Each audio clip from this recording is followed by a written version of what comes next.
හරි. තමයි ඇහෙනව නේද?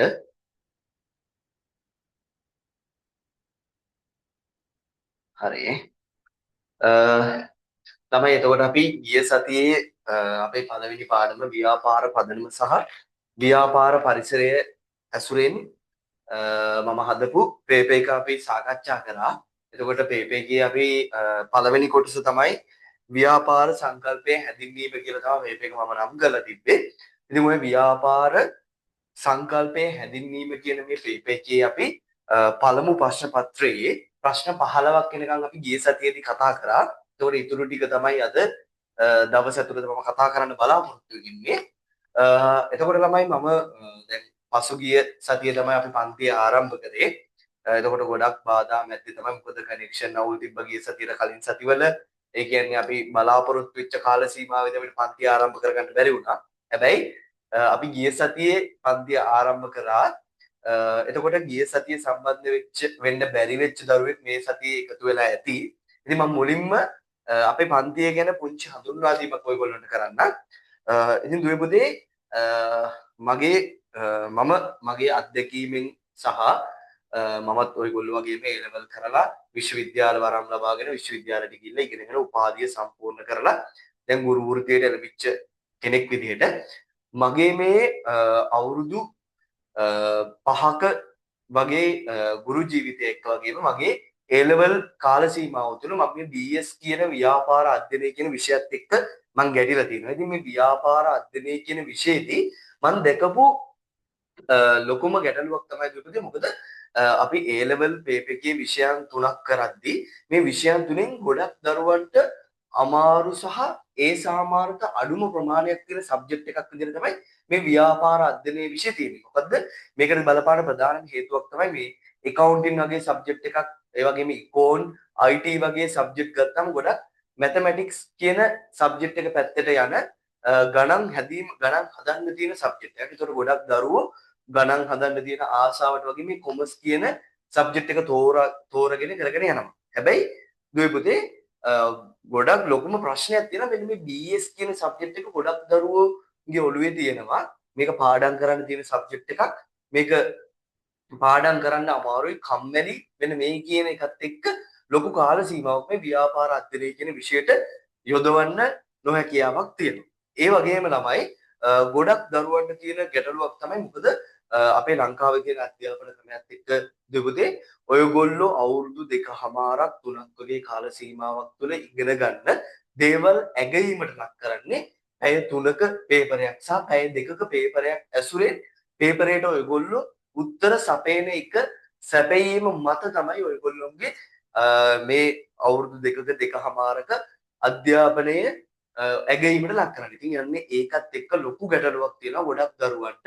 තමන් ඉගෙන ගත්ත තමන් පාඩම් කරපු දේවල් පැය 2ක් සහ පැය 3ක පේපර් දෙකට නිවැරදිව අන්නේ කියන අපි දැන් හිතමු පැය 3ක පේපර් එක ලියනවා මෙන්න මේ පැය 3 ඇතුළත තමන් ඉගෙන ගත්ත දේවල් නිවැරදිව කොහොමද පිළිතුරක් විදියට පේපර් එකට හොඳ ආන්සර් එකක් දීලා ඒ සාමාර්ථයකට යෑම සම්බන්ධව ගොඩක් දරුවන්ට ගැටලුවක් තියෙනවා. මොකද මගේ A level අත්දැකීමෙනුත් මම ඒක දන්නවා. ඉතින් ඒකත් එක්ක දරුවන්ට ඒ සාමාර්ථයකට යන්න නිවැරදිව පේපර් එකකට පිළිතුර සැපයීම පිළිබඳව හොඳ අවබෝධයක් ලබා දෙන්න තමයි දුවේ පුතේ මෙන්න මේ පන්තිය මම සැලසුම් කරලා ආරම්භ කරේ.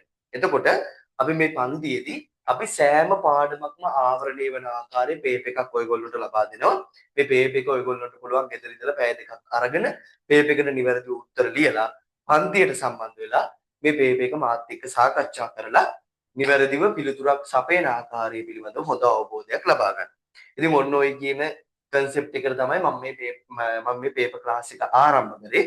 ඉතින් ඔය විදිහට මගෙත් එක්ක මේ class එකත් එක්ක සම්බන්ධ වෙලා ඔයගොල්ලන්ට වැඩ කටයුතු ටික කරගෙන ගියාට පස්සේ අනිවාර්යයෙන්ම A level exam එකේදී 2026 දරුවෝ මේ 2026 අවුරුද්දේ අගෝස්තු මාසෙදී මේ exam එකට වාඩි වෙනවා.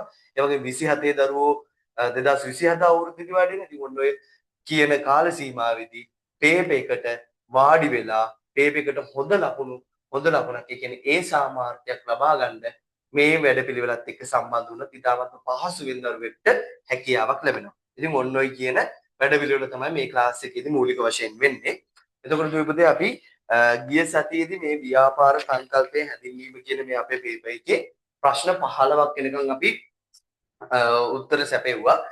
මේ MCQ කියන කොටසේ මේ 15 වෙනි ප්‍රශ්නට වෙනකන් අපි නිවැරදි පිළිතුරු ටික මම මේ බෝඩ් එකේ සඳහන් කරලා තියෙනවා. මොකද ගිය සතියේ සම්බන්ධ වෙච්ච වෙන්න බැරි වෙච්ච දරුවෙක්ට මේ ටික මාක් කරගන්න පුළුවන්. ඒ වගේම දුපතේ ඒ ගිය සතියේ සාකච්ඡා කරපු ප්‍රශ්න වලට ඔයගොල්ලෝ මොකක් හරි ගැටලුවක් තියෙනවා නම් මට පෞද්ගලිකව මගේ WhatsApp ඔයගොල්ලෝ ඉන්න WhatsApp group එකේ මගේ නම්බර් එකක් තියෙනවා.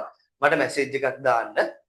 ඒ වගේම කෝල් එකක් ගන්න පුළුවන් වෙලාවක ඉන්නවා නම් මට අනිවාර්යයෙන්ම ආන්සර් කරලා මේ ඔයගොල්ලොන්ට ඒ සම්බන්ධව යම්කිසි ගැටලුවක් තියෙනවා නම් ඒ ගැටලුවට මට පිළිතුරු ලබා දෙන්න පුළුවන්. ඉතින් ඔන්න ඔය මෙන්න මේ කියන ප්‍රශ්න 15ෙම පිළිතුරු මෙතන තියෙනවා. එතකොට අපි 16 වෙනි ප්‍රශ්නට ගියොත් 16 වෙනි ප්‍රශ්නේ තියෙනවා ළමයි පහත x තීරුවේ සාර පරිසර මූලිකාංග සහ y තීරුවේ ඊට අදාළ සිද්ධීන් කිහිපයක්ද දැක්කෙනවා. එතකොට x තීරුවක් තියෙනවා y තීරුවක් තියෙනවා. මෙන්න මේ x තීරුවේ තියෙනවලු සාර පරිසර මූලිකාංග කිහිපයක්. ඒ වගේම y තීරුවේ තියෙනවලු ඒ සාර පරිසර මූලිකාංග වලට අදාළ වෙච්ච සිද්ධීන් කිහිපයකුත් තියෙනවා. එතකොට අපි අහන්නේ ඉහත දී ඇති මූලිකාංග සහ සිද්ධීන් අනුපිළිවෙලින් නිවැරදි ගලපා නිවැරදි වර්ණය තෝරන්න කියලා තමයි අපෙන් අහන්නේ. එතකොට ළමයි මේ x තීරුවේ තියෙනවා අංක 1 විදියට සාර පරිසර මූලිකාංගයක් විදියට මෙන්න මේ තාක්ෂණික පරිසරය කියන්නේ. තාක්ෂණික. ඊළඟට අංක 2 විදියට තියෙනවා නෛතික පරිසරය.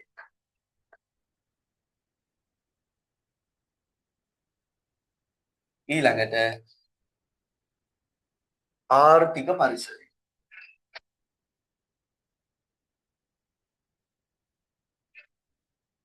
අංක 4 විදියට තියෙනවා දේශපාලන පරිසරය. දේශපාලන පරිසරය. හරි. ළමයි අපි මේ ප්‍රශ්නට යනකොට අපි ගිය සතියේත් කතා කරා ව්‍යාපාර පරිසරය ගැන. ව්‍යාපාර පරිසරය කියන්නේ ළමයි ව්‍යාපාරයක් හා සම්බන්ධ වෙන ව්‍යාපාරයට විවිධ බලපෑම් ඇති කරන සාධකයන්ගෙන් සමන්විත වෙන පරිසරය අපි ව්‍යාපාර පරිසරයේ විදිහට අපි හඳුනගත්තා. එතකොට ළමයි මෙන්න මේ කියන ව්‍යාපාර පරිසරය අපි මූලික වශයෙන්ම කොටස් දෙකකට බෙදුවා. ඒ කොටස් දෙක තමයි අභ්‍යන්තර පරිසරය සහ බාහිර පරිසරයේ විදිහට. බාහිර පරිසරය කියන්නේ ළමයි ව්‍යාපාරයේ අභ්‍යන්තරයෙන් කටයුතු ව්‍යාපාරයේ තුල කටයුතු කරන සහ ව්‍යාපාරයට හිතකර සහ අහිතකර බලපෑම් කරන පිරිස අපි ව්‍යාපාරයේ අභ්‍යන්තර පරිසරය කියනකොට ව්‍යාපාරයේ බාහිරින් සිටින පරිසරයේ සාධකයන් අපි බාහිර පරිසරයේ විදිහට හඳුන්වනවා. ඔන්න ඔය කියන බාහිර පරිසරයත් තමයි අපි කොටස් දෙකකට බෙදුවා. එකක් තමයි ආසන්න පරිසරය සහ සාර්ව පරිසරයේ විදිහට. එතකොට ළමයි මෙන්න මේකෙන් සාර්ව පරිසරය කියලා කියන්නේ ව්‍යාපාරයට පාලනය කිරීමට නොහැකි සාධකයන්ගෙන් සමන්විත වෙන පරිසරය අපි සාර්ව පරිසර සාධක විදිහට හඳුන්වනවා. එතකොට මෙන්න මේ ප්‍රශ්නේදී අපිට දීලා තියෙන්නේ මෙන්න මේ සාර්ව පරිසරයට අදාළ තාක්ෂණික පරිසරය, නෛතික පරිසරය, ආර්ථික පරිසරය සහ දේශපාලන පරිසරය කියන ඔන්න ඔය මූලික සාධක මූලිකාංග 4 පිළිබඳ. එතකොට මේ y තීරුවේ තියෙනවා මෙන්න මේ සාර්ව පරිසර මූලිකාංග වලට අදාළ වෙච්ච විවිධ වූ සිද්ධි. පළවෙනි සිද්ධිය තියෙනවා නව මැතිවරණයක් ප්‍රකාශයට පත් කිරීම. මැතිවරණය.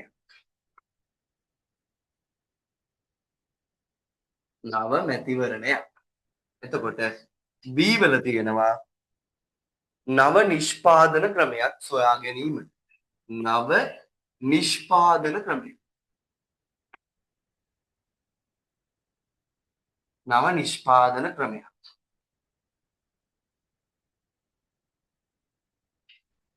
ඒ වගේම ළමයි C වල තියෙනවා නව කම්කරු නීති හඳුන්වා දීම.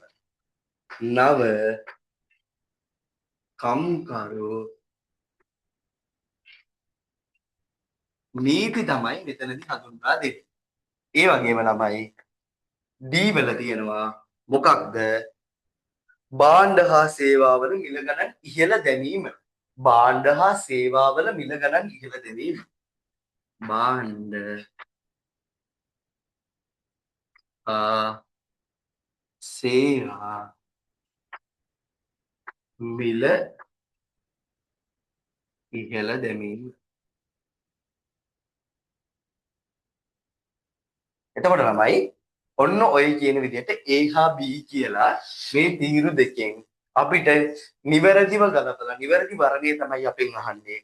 එතකොට මැතිවරණයක් නව මැතිවරණයක් හඳුන්වා දීම කියන එක ගත්තාම ළමයි මේක මූලික වශයෙන්ම අදාළ වෙන්නේ දේශපාලන පරිසරයට. සාර්ව පරිසරයේ තියෙන දේශපාලන පරිසරයට තමයි මේක මූලික වශයෙන්ම අදාළ වෙන්නේ. එතකොට මෙන්න මේ A කියන එක යන්නේ sorry A කියන එක යන්නේ දේශපාලන පරිසරය කියන්නේ අංක 4 වෙනි මූලිකාංගයට.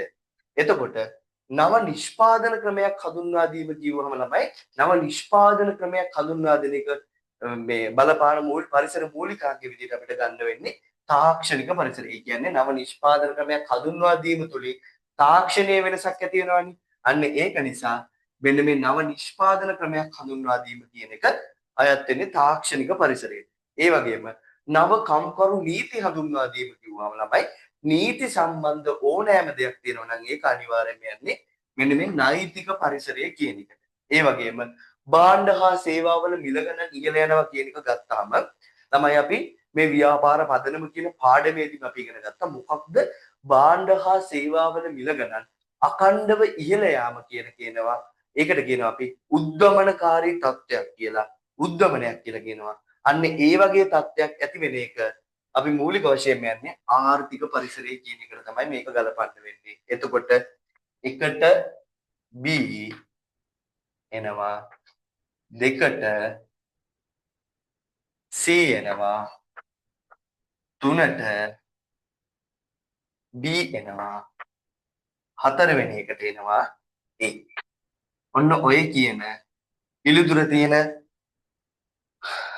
වර්ණය අපි තේරුවොත් B C D A B C D A කියන උත්තරේ තියෙන්නේ පිළිතුරු අංක 5. එතකොට මෙන්න මේ 16 වෙනි ප්‍රශ්නෙට නිවැරදි පිළිතුර වෙන්නේ පිළිතුරු අංක 5. හරි. එතකොට ඔන්න ඔය විදිහට තමයි අපි 16 වෙනි ප්‍රශ්නෙට පිළිතුරු සපයනවා. ඊළඟ ප්‍රශ්නේ තියෙනවා පහත X තීරුවේ ව්‍යාපාර පරිසර වර්ගීකරණයද Y තීරුවේ පරිසර බලවේගද දක්වනවා. අපි ඉස්සෙල්ලා කතා කරේ මෙන්න මේ සාර්ව පරිසරයේ තියෙන මූලිකාංග ටික. දැන් මේකෙදි තියෙනවා ව්‍යාපාර පරිසරයේ වර්ගීකරණය කරන වර්ගීකරණ තුනක් සහ ප්‍රධාන වර්ගීකරණ තුන සහ ඊට අදාළ වෙන මූලිකාංග හේවත් සාධකයන් තියෙනවා. පරිසර බලවේග තියෙනවා. මෙන්න මේ පරිසර බලවේග අපෙන් උත්තරය අහන්නේ x හා y තීරුවල දැක්කෙන පද නිවැරදිව ගලපා කාණ්ඩේ නිවැරදිව ගලපා ඇති කාණ්ඩේ තෝරන්න කියලා. ඒ කියන්නේ මෙන්න මේ ව්‍යාපාර පරිසරයේ තියෙන ව්‍යාපාර පරිසරයේ වර්ගීකරණයන්ට ව්‍යාපාර පරිසර බලවේග නිවැරදිව ගලපලා නිවැරදි පිළිතුර තමයි අපෙන් අහන්නේ. කොට මේකෙන් x හා y කියලා තීරු දෙකක් තියෙනවා.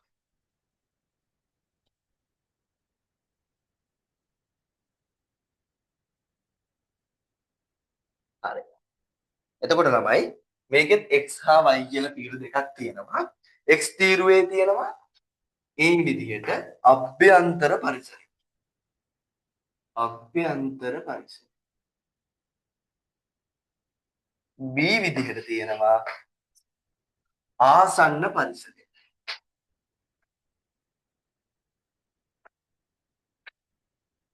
C විදිහට තියෙනවා සාර්ව පරිසරය.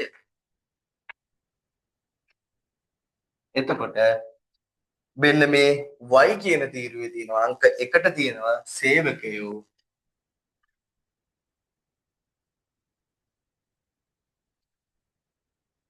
දෙක විදිහට තියෙනවා ගනුදෙනුකරුවෝ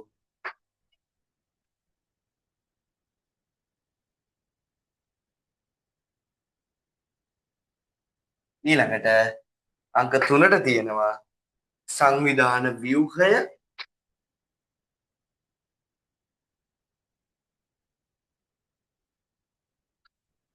ඊළඟට අංක 4ට තියෙනවා තාක්ෂණය ඊළඟට සමාජ හා සංස්කෘතිය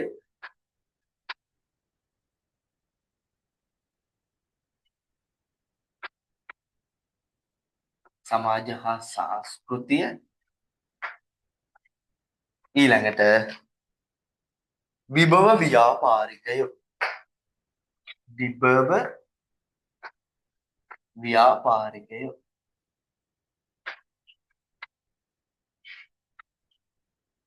හරි.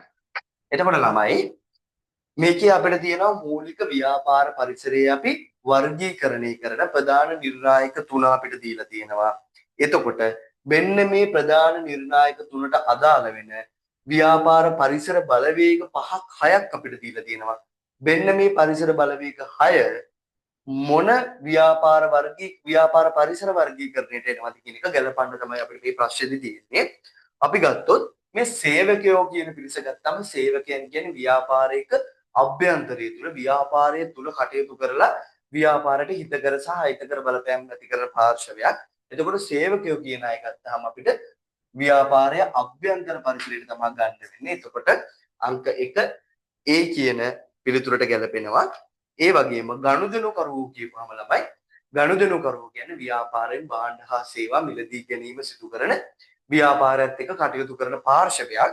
මෙන්න මේ ගනුදෙනු කරවෝ කියපුවම ළමයි ව්‍යාපාරයේ බාහිර පරිසරයකට තමයි අයත් වෙන්නේ. නමුත් මේ අයව අපිට යම්කිසි මට්ටමකින් ව්‍යාපාරය තුලින් පාලනයකට වාචනය කරන්න පුළුවන් නිසා ආසන්න පරිසරයට අපිට ගලපන්න පුළුවන්.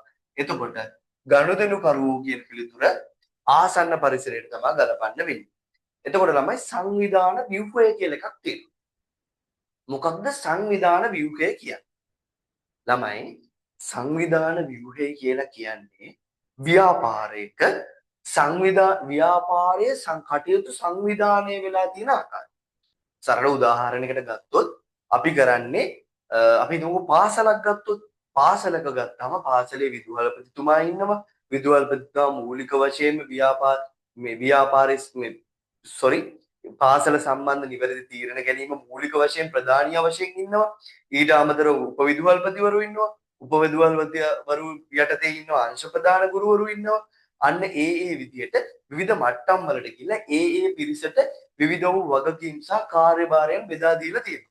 ඉතින් ඔන්න ඔය විදිහට යන කිසියම් ව්‍යාපාර ආයතනයක ඇතුළත ක්‍රියාත්මක වන සංවිධාන ව්‍යුහයට තමයි ව්‍යාපාරය ඇතුළත ක්‍රියාත්මක වෙන මේ පිරිස ඇතුළත් සංවිධාන ව්‍යුහයට තමයි අපි සංවිධාන ව්‍යුහය කියන්නේ මෙතෙන්දී.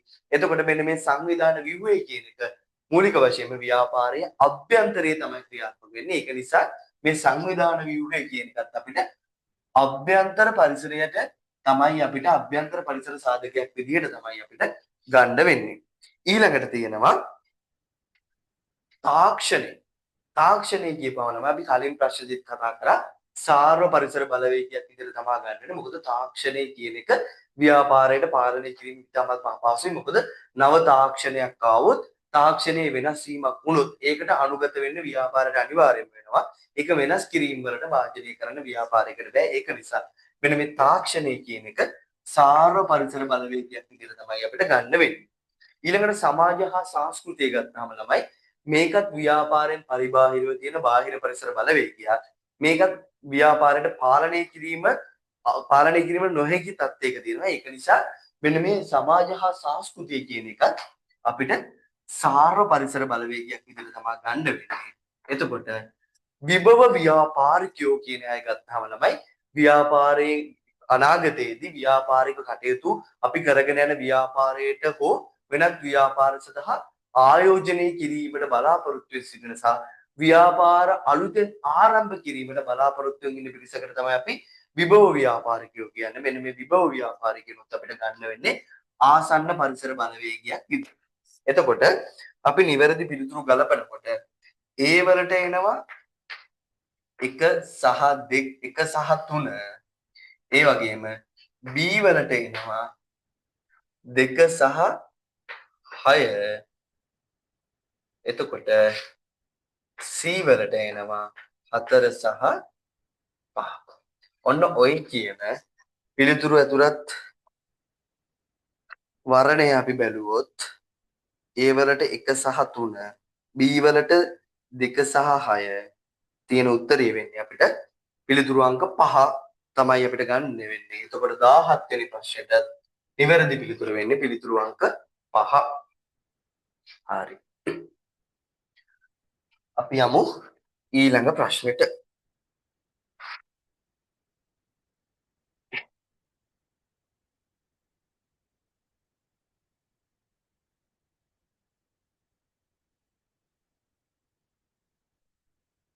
එතකොට ළමයි 19 වෙනි ප්‍රශ්නය අපෙන් අහලා තියෙනවා තෘතීය නිෂ්පාදන පමණක් ඇතුළත් කාණ්ඩය තෝරන්න කියලා. තෘතීය නිෂ්පාදන ඇතුළත් කාණ්ඩය තෝරන්න කියලා. එතකොට ළමයි තෘතීය නිෂ්පාදන විදිහට ගන්නෙ මොනවද කියන එක ගත්තාම ළමයි අපි මෙන්න මේ නිෂ්පාදනයේ කියන එක ගත්තාම නිෂ්පාදන අපි ප්‍රධාන වශයෙන්ම මෙන්න මේ කියන පදනම ගත්තාම මේ නිෂ්පාදන වර්ගීකරණය කරලා තියෙන්නේ අපි නිෂ්පාදනයේ ස්වභාවය කියන පදනම මත තමයි අපි මෙන්න මේ නිෂ්පාදිතය අපි තෘතීය නිෂ්පාදනයක් විදිහට නිෂ්පාදන වර්ගීකරණය කරන්නේ. ඒකෙදි නිෂ්පාදනයේ ස්වභාවය අනුව අපි ප්‍රධාන වශයෙන්ම නිෂ්පාදිත වර්ගීකරණය කරනවා ප්‍රාථමික නිෂ්පාදනයේ, ද්විතීක නිෂ්පාදනයේ සහ තෘතීය නිෂ්පාදනයේ විදිහට. ඒකෙදි ළමයි තෘතීය නිෂ්පාදනය කියලා කියන්නේ මෙන්න මේ සේවාවන් වලට අදාළ වෙන සේවාවක් විදිහට කරගෙන යන ව්‍යාපාර කටයුතු තමයි අපි තෘතීය නිෂ්පාදන විදිහට ගන්නෙ. එතකොට මෙන්න මේ තියෙන පිළිතුරු අතරින් සේවාවන් පමණක් තියෙන පිළිතුර තමයි අපිට තෘතීය නිෂ්පාදන විදිහට ගන්න වෙන්නේ. පළවෙනි උත්තරේ තියෙනවා පතල් හා කැණීම්, දීවර, කුෂි, වන කියන එක. මේකෙදි ළමයි පතල් හා කැණීම්, දීවර, කුෂි, වන කියන මේ පිළිතුරු හතරම එන්නේ ප්‍රාථමික නිෂ්පාදන වලට. ප්‍රාථමික නිෂ්පාදන කියන්නේ ළමයි ස්වභාවික සම්පත් ඒ ආකාරයෙන්ම ලබා ගැනීම සිදු කරන ලබන ව්‍යාපාර තමයි අපි ප්‍රාථමික නිෂ්පාදන. සිදු කරන ලබන නිෂ්පාදන ක්‍රමයට තමයි අපි ප්‍රාථමික නිෂ්පාදනය කියන්නේ. ඉතින් එතකොට මේ පළවෙනි පිළිතුර අපිට නිවැරදි පිළිතුරක් විදිහට ගන්න වෙන්නේ නැහැ. 19 වෙනි ප්‍රශ්නේ පළවෙනි පිළිතුර අපිට නිවැරදි පිළිතුරක් විදිහට ගන්න වෙන්නේ නැහැ. එතකොට දෙවෙනි ප්‍රශ්නේ ගත්තාම දෙවෙනි ප්‍රශ්නේ තියෙනවා මෝටර රථ, ඇඟලුම්, නිවාස, ස්වර්ණාභරණ. මේකේ ළමයි මෝටර රථ, ඇඟලුම් සහ නිවාස ගත්තාම මෙන්න මේ මෝටර රථයි මෝටර රථයි ඇඟලුම් නිවාස කියන දේවල් ගත්තාම ළමයි මේ දේවල් යන්නේ ද්විතීක නිෂ්පාදනයට. ද්විතීක නිෂ්පාදනය කියන්නේ ළමයි යම්කිසි නිෂ්පාදන කටයුත්තක ඒ කියන්නේ ස්වභාව ධර්මයන්ගෙන් ලබාගත් දේවල් වෙනස්කම් වලට භාජනය කරලා නිමැවුමක් බිහි කරනු ලබන නිෂ්පාදිත අපි කියනවා ද්විතීක නිෂ්පාදිත විදිහට. එතකොට මෙන්න මේ කියන දේවල් එන්නේ ද්විතීක නිෂ්පාදන වලට. හැබැයි මේකේ තියෙන මෙන්න මේ ස්වර්ණාභරණ කියන එක ගත්තාම ළමයි මේක අපිට සේවාවක් විදිහට ගන්න පුළුවන්. මොකද ස්වර්ණාභරණයක් රත්තරන් අරගෙන ඒක වෙනස් කිරීමක් කරත් මේ ඒක හදන කෙනා සේවාවක් විදිහට තමයි ඒක ලබා දෙන්නේ. එතකොට වෙන ස්වර්ණාභරණ කියන එක අපිට සේවාවක් විදිහට ගන්න පුළුවන්.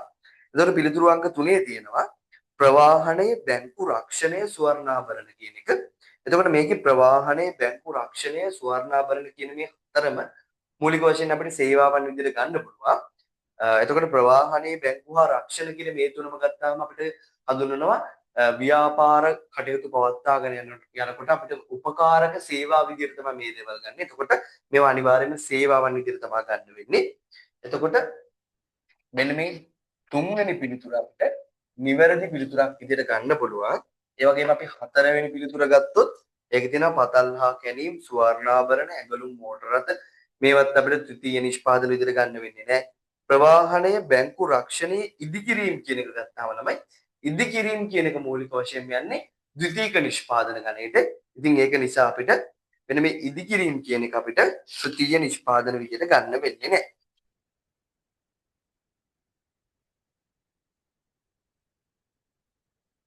හරි. ඔන්න ඔය විදිහට තමයි ළමයි. එතකොට මෙන්න මේ 19 වෙනි ප්‍රශ්නයට අපිට නිවැරදි පිළිතුර විදිහට ගන්න වෙන්නේ පිළිතුරු අංක 3. sorry. ඉන්නේ. අපි 18 වෙනි ප්‍රශ්නේ අපිට මග ඇරුණා. එතකොට අපි 19 වෙනි ප්‍රශ්නට ආවා. හරි. 19 වෙනි ප්‍රශ්නට ළමයි එතකොට නිවැරදි පිළිතුර වෙන්නේ පිළිතුරු අංක 3 19 වෙනි ප්‍රශ්නට. අපි 18 වෙනි ප්‍රශ්නට අපි දැන් යමු. මෙතන අංක 18 තියෙනවා ළමයි. විවිධ පාර්ශව ව්‍යාපාර කෙරෙහි උනන්දු වීමට බලපාන හේතු කිහිපයක් දැන්. විවිධාකාර වූ පාර්ශව ව්‍යාපාර කෙරෙහි උනන්දු වෙනවා. ඒ කියන්නේ අපි ව්‍යාපාර වලට ඇල්මක් සහ උනන්දුවක් දක්වන පාර්ශව කියලා අපි හඳුනා ගන්නා පාර්ශවයන් කියලා. ඒ අය කිසියම් ව්‍යාපාරයක් සම්බන්ධයෙන් විවිධ කිසියම් ඇලීමක් හෝ ඇල්මක් සහ උනන්දුවක් දක්වනවා. හැබැයි නිකන් කිසිම කෙනෙක් ළමයි ඇල්මක් සහ උනන්දුවක් දක්වන්නේ නැහැ. මේ විදිහට ඇල්මක් සහ උනන්දුවක් දක්වන්නේ ව්‍යාපාරය තුළින් කිසියම් දෙයක් ලබා ගන්න හෝ තමන්ට ව්‍යාපාරය තුළින් ප්‍රතිලාභයක් ලැබෙන නිසා තමයි.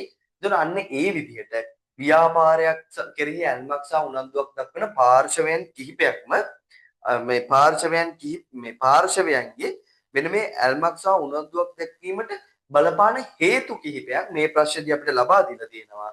අපෙන් අහන්නේ ඊට සඳහන් දෑ අතරින් කලමනාකරුවන් පමණක් ව්‍යාපාරයේ කෙරේ උනන්දුවක් දක්වන හේතු ඇතුළත් කාණ්ඩය තෝරන්න. එතකොට ළමයි මම අර කලින් කිව්වා වගේම ව්‍යාපාරයක් කෙරෙහි ඇල්මක් සහ උනන්දුවක් දක්වන විවිධ පාර්ශවයන් රැසක් ඉන්නවා. ඒ අතරින් කලමනාකරුවන් පමණක් ව්‍යාපාරයක් කෙරෙහි ඇල්මක් සහ උනන්දුවක් දක්වන්න බලපාන හේතු මොනවද කියලා තමයි අපෙන් අහන්නේ. එතකොට අපි බලමු මෙන්න මේ තියෙන හේතු එකින් එක. ඒ කියන හේතුව තියෙනවා ලාභය කියලා.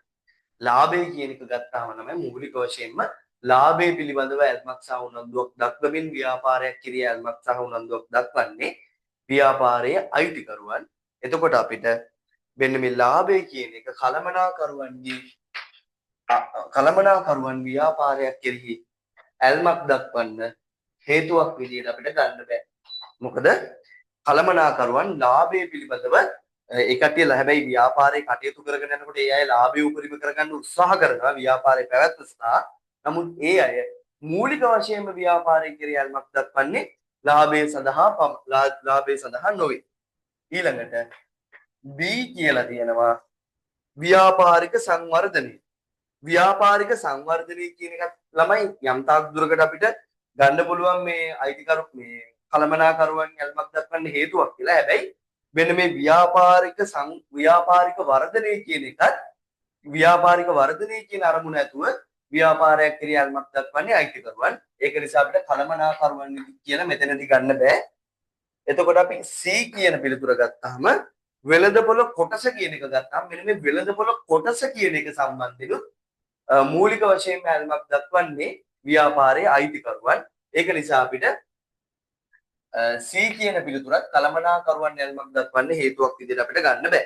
එතකොට D කියන එක ගත්තාම D කියන පිළිතුර ගත්තාම ගත් තීරණවල සාර්ථකත්වය. මොකද ළමයි ගත් තීරණවල සාර්ථකත්වය කියන එක. මොකද ළමයි ව්‍යාපාරයක් කරගෙන යනකොට මෙන්න මේ ව්‍යාපාරයේ සම්බන්ධයෙන් තීරණ ගැනීම සිදු කරන්නේ ව්‍යාපාරයේ කලමනාකරුවන්. මොකද කලමනාකරුවන් තමයි ව්‍යාපාරයක කලමනාකරණයේ මූලික කාර්යයන් හතරක් තියෙනවා. සැලසුම්කරණය, සංවිධානකරණය, මෙහෙයවීම හා පාලනය කියලා. ඔන්න ඔය කියන මූලික ව්‍යාපාරික කාර්යයන් කලමනාකරණ කාර්යයන් ඉටු කරන්නේ ව්‍යාපාරයේ කලමනාකරුවන් විසින්.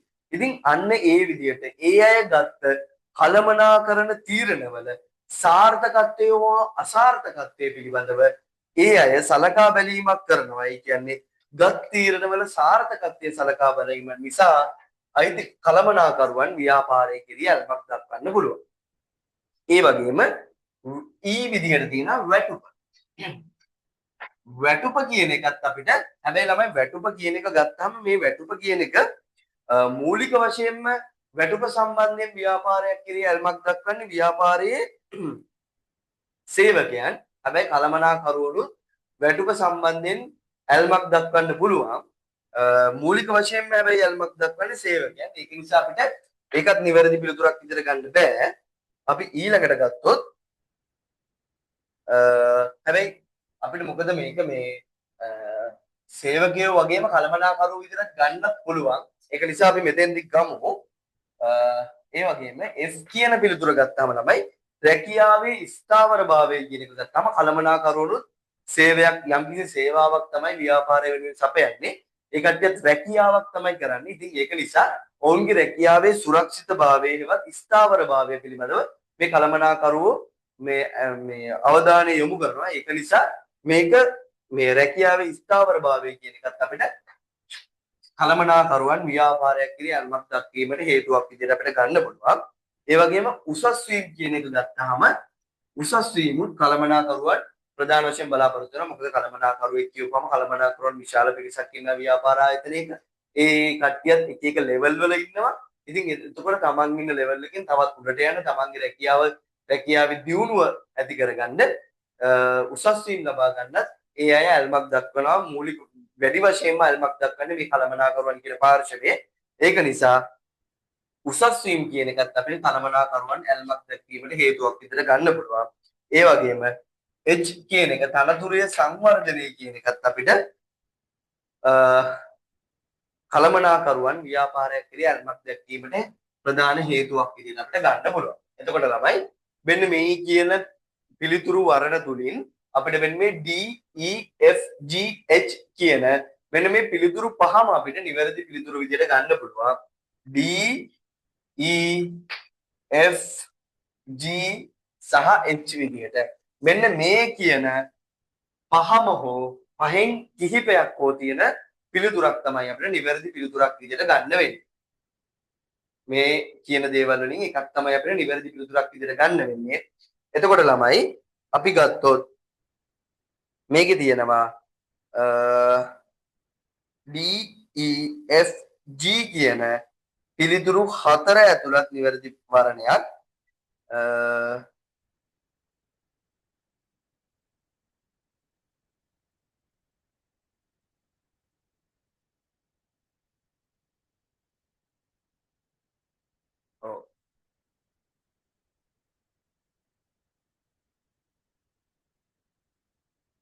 ඔන්න ඔය කියන නිවැරදි පිළිතුරු වලින් අපිට මෙන්න මේ පිළිතුරු අංක පහ අපිට නිවැරදි පිළිතුරක් විදිහට ගන්න පුළුවන්. ඒ වගේම ළමයි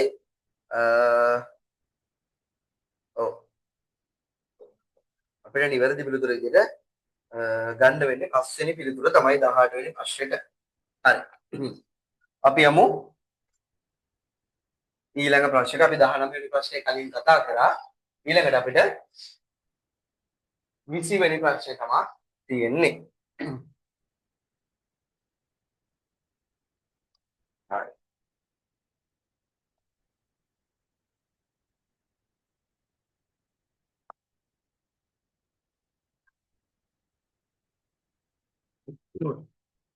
හරිද? අපි යනවා 20 වෙනි ප්‍රශ්නෙට. පහත වගුවේ X තීරුවෙන් ව්‍යාපාර වර්ගීකරණය සඳහා යොදා ගන්නා පදනම්ද Y තීරුවේ එම වර්ගීකරණය වලට උදාහරණ දෙන්න. වගුවක් තියෙනවා. මේ වගුවේ X තීරුවේ තියෙනවලු ළමයි ව්‍යාපාර වර්ගීකරණ පදනම් කිහිපයක්. ඒ වගේම Y තීරුවේ තියෙනවලු මෙන්න මේ පදනම් වලට අදාළ වෙන උදාහරණ කිහිපයක්. අපෙන් අහන්නේ X හා Y තීරු නිවැරදිව ගැලපූ විට නිවැරදි පිළිතුර වන්නේ කියලා තමයි අහන්නේ. එතකොට අපිට කියනවා මෙන්න මේ X සහ X තීරුවේ තියෙන ව්‍යාපාර වර්ගීකරණ පදනම් වලට Y තීරුවේ තියෙන උදාහරණ නිවැරදිව ගලපන්න තමයි අපිට මේ ප්‍රශ්නේ තියෙන්නේ. අපි ගත්තොත් X තීරුවේ තියෙනවා ළමයි පළවෙනි එක විදිහට නිෂ්පාදනයේ ස්වභාවය කියන පද. නිෂ්පාදනයේ ස්වභාවය. නිෂ්පාදනයේ ස්වභාවය. ඊළඟට තියෙනවා නිෂ්පාදන අංශය.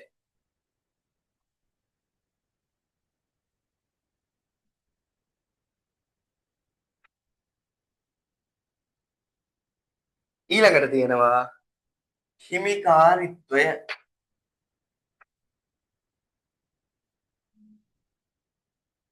හිමිකාරීත්වය. ඊළඟට තියෙනවා අරමුණ.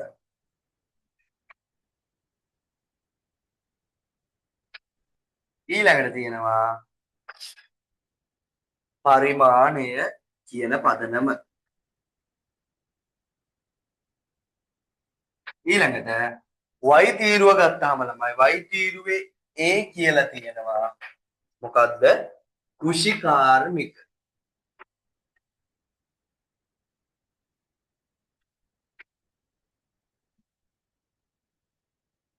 හරි. b විදියට තියෙනවා ලාභය පෙරදැරිව.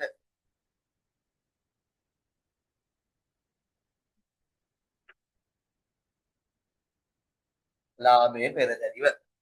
එතකොට C විදිහට තියෙනවා සුළු හා මධ්‍ය පරිමාණ කියන එක. සුළු හා මධ්‍ය කියලා මෙතන තියෙනවා.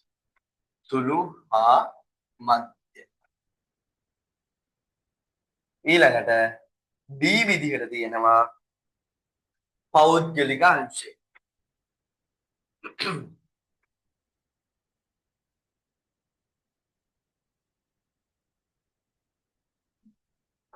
ඊළඟට E විදිහට තියෙනවා ප්‍රාථමික නිෂ්පාදන. ප්‍රාථමික නිෂ්පාදන.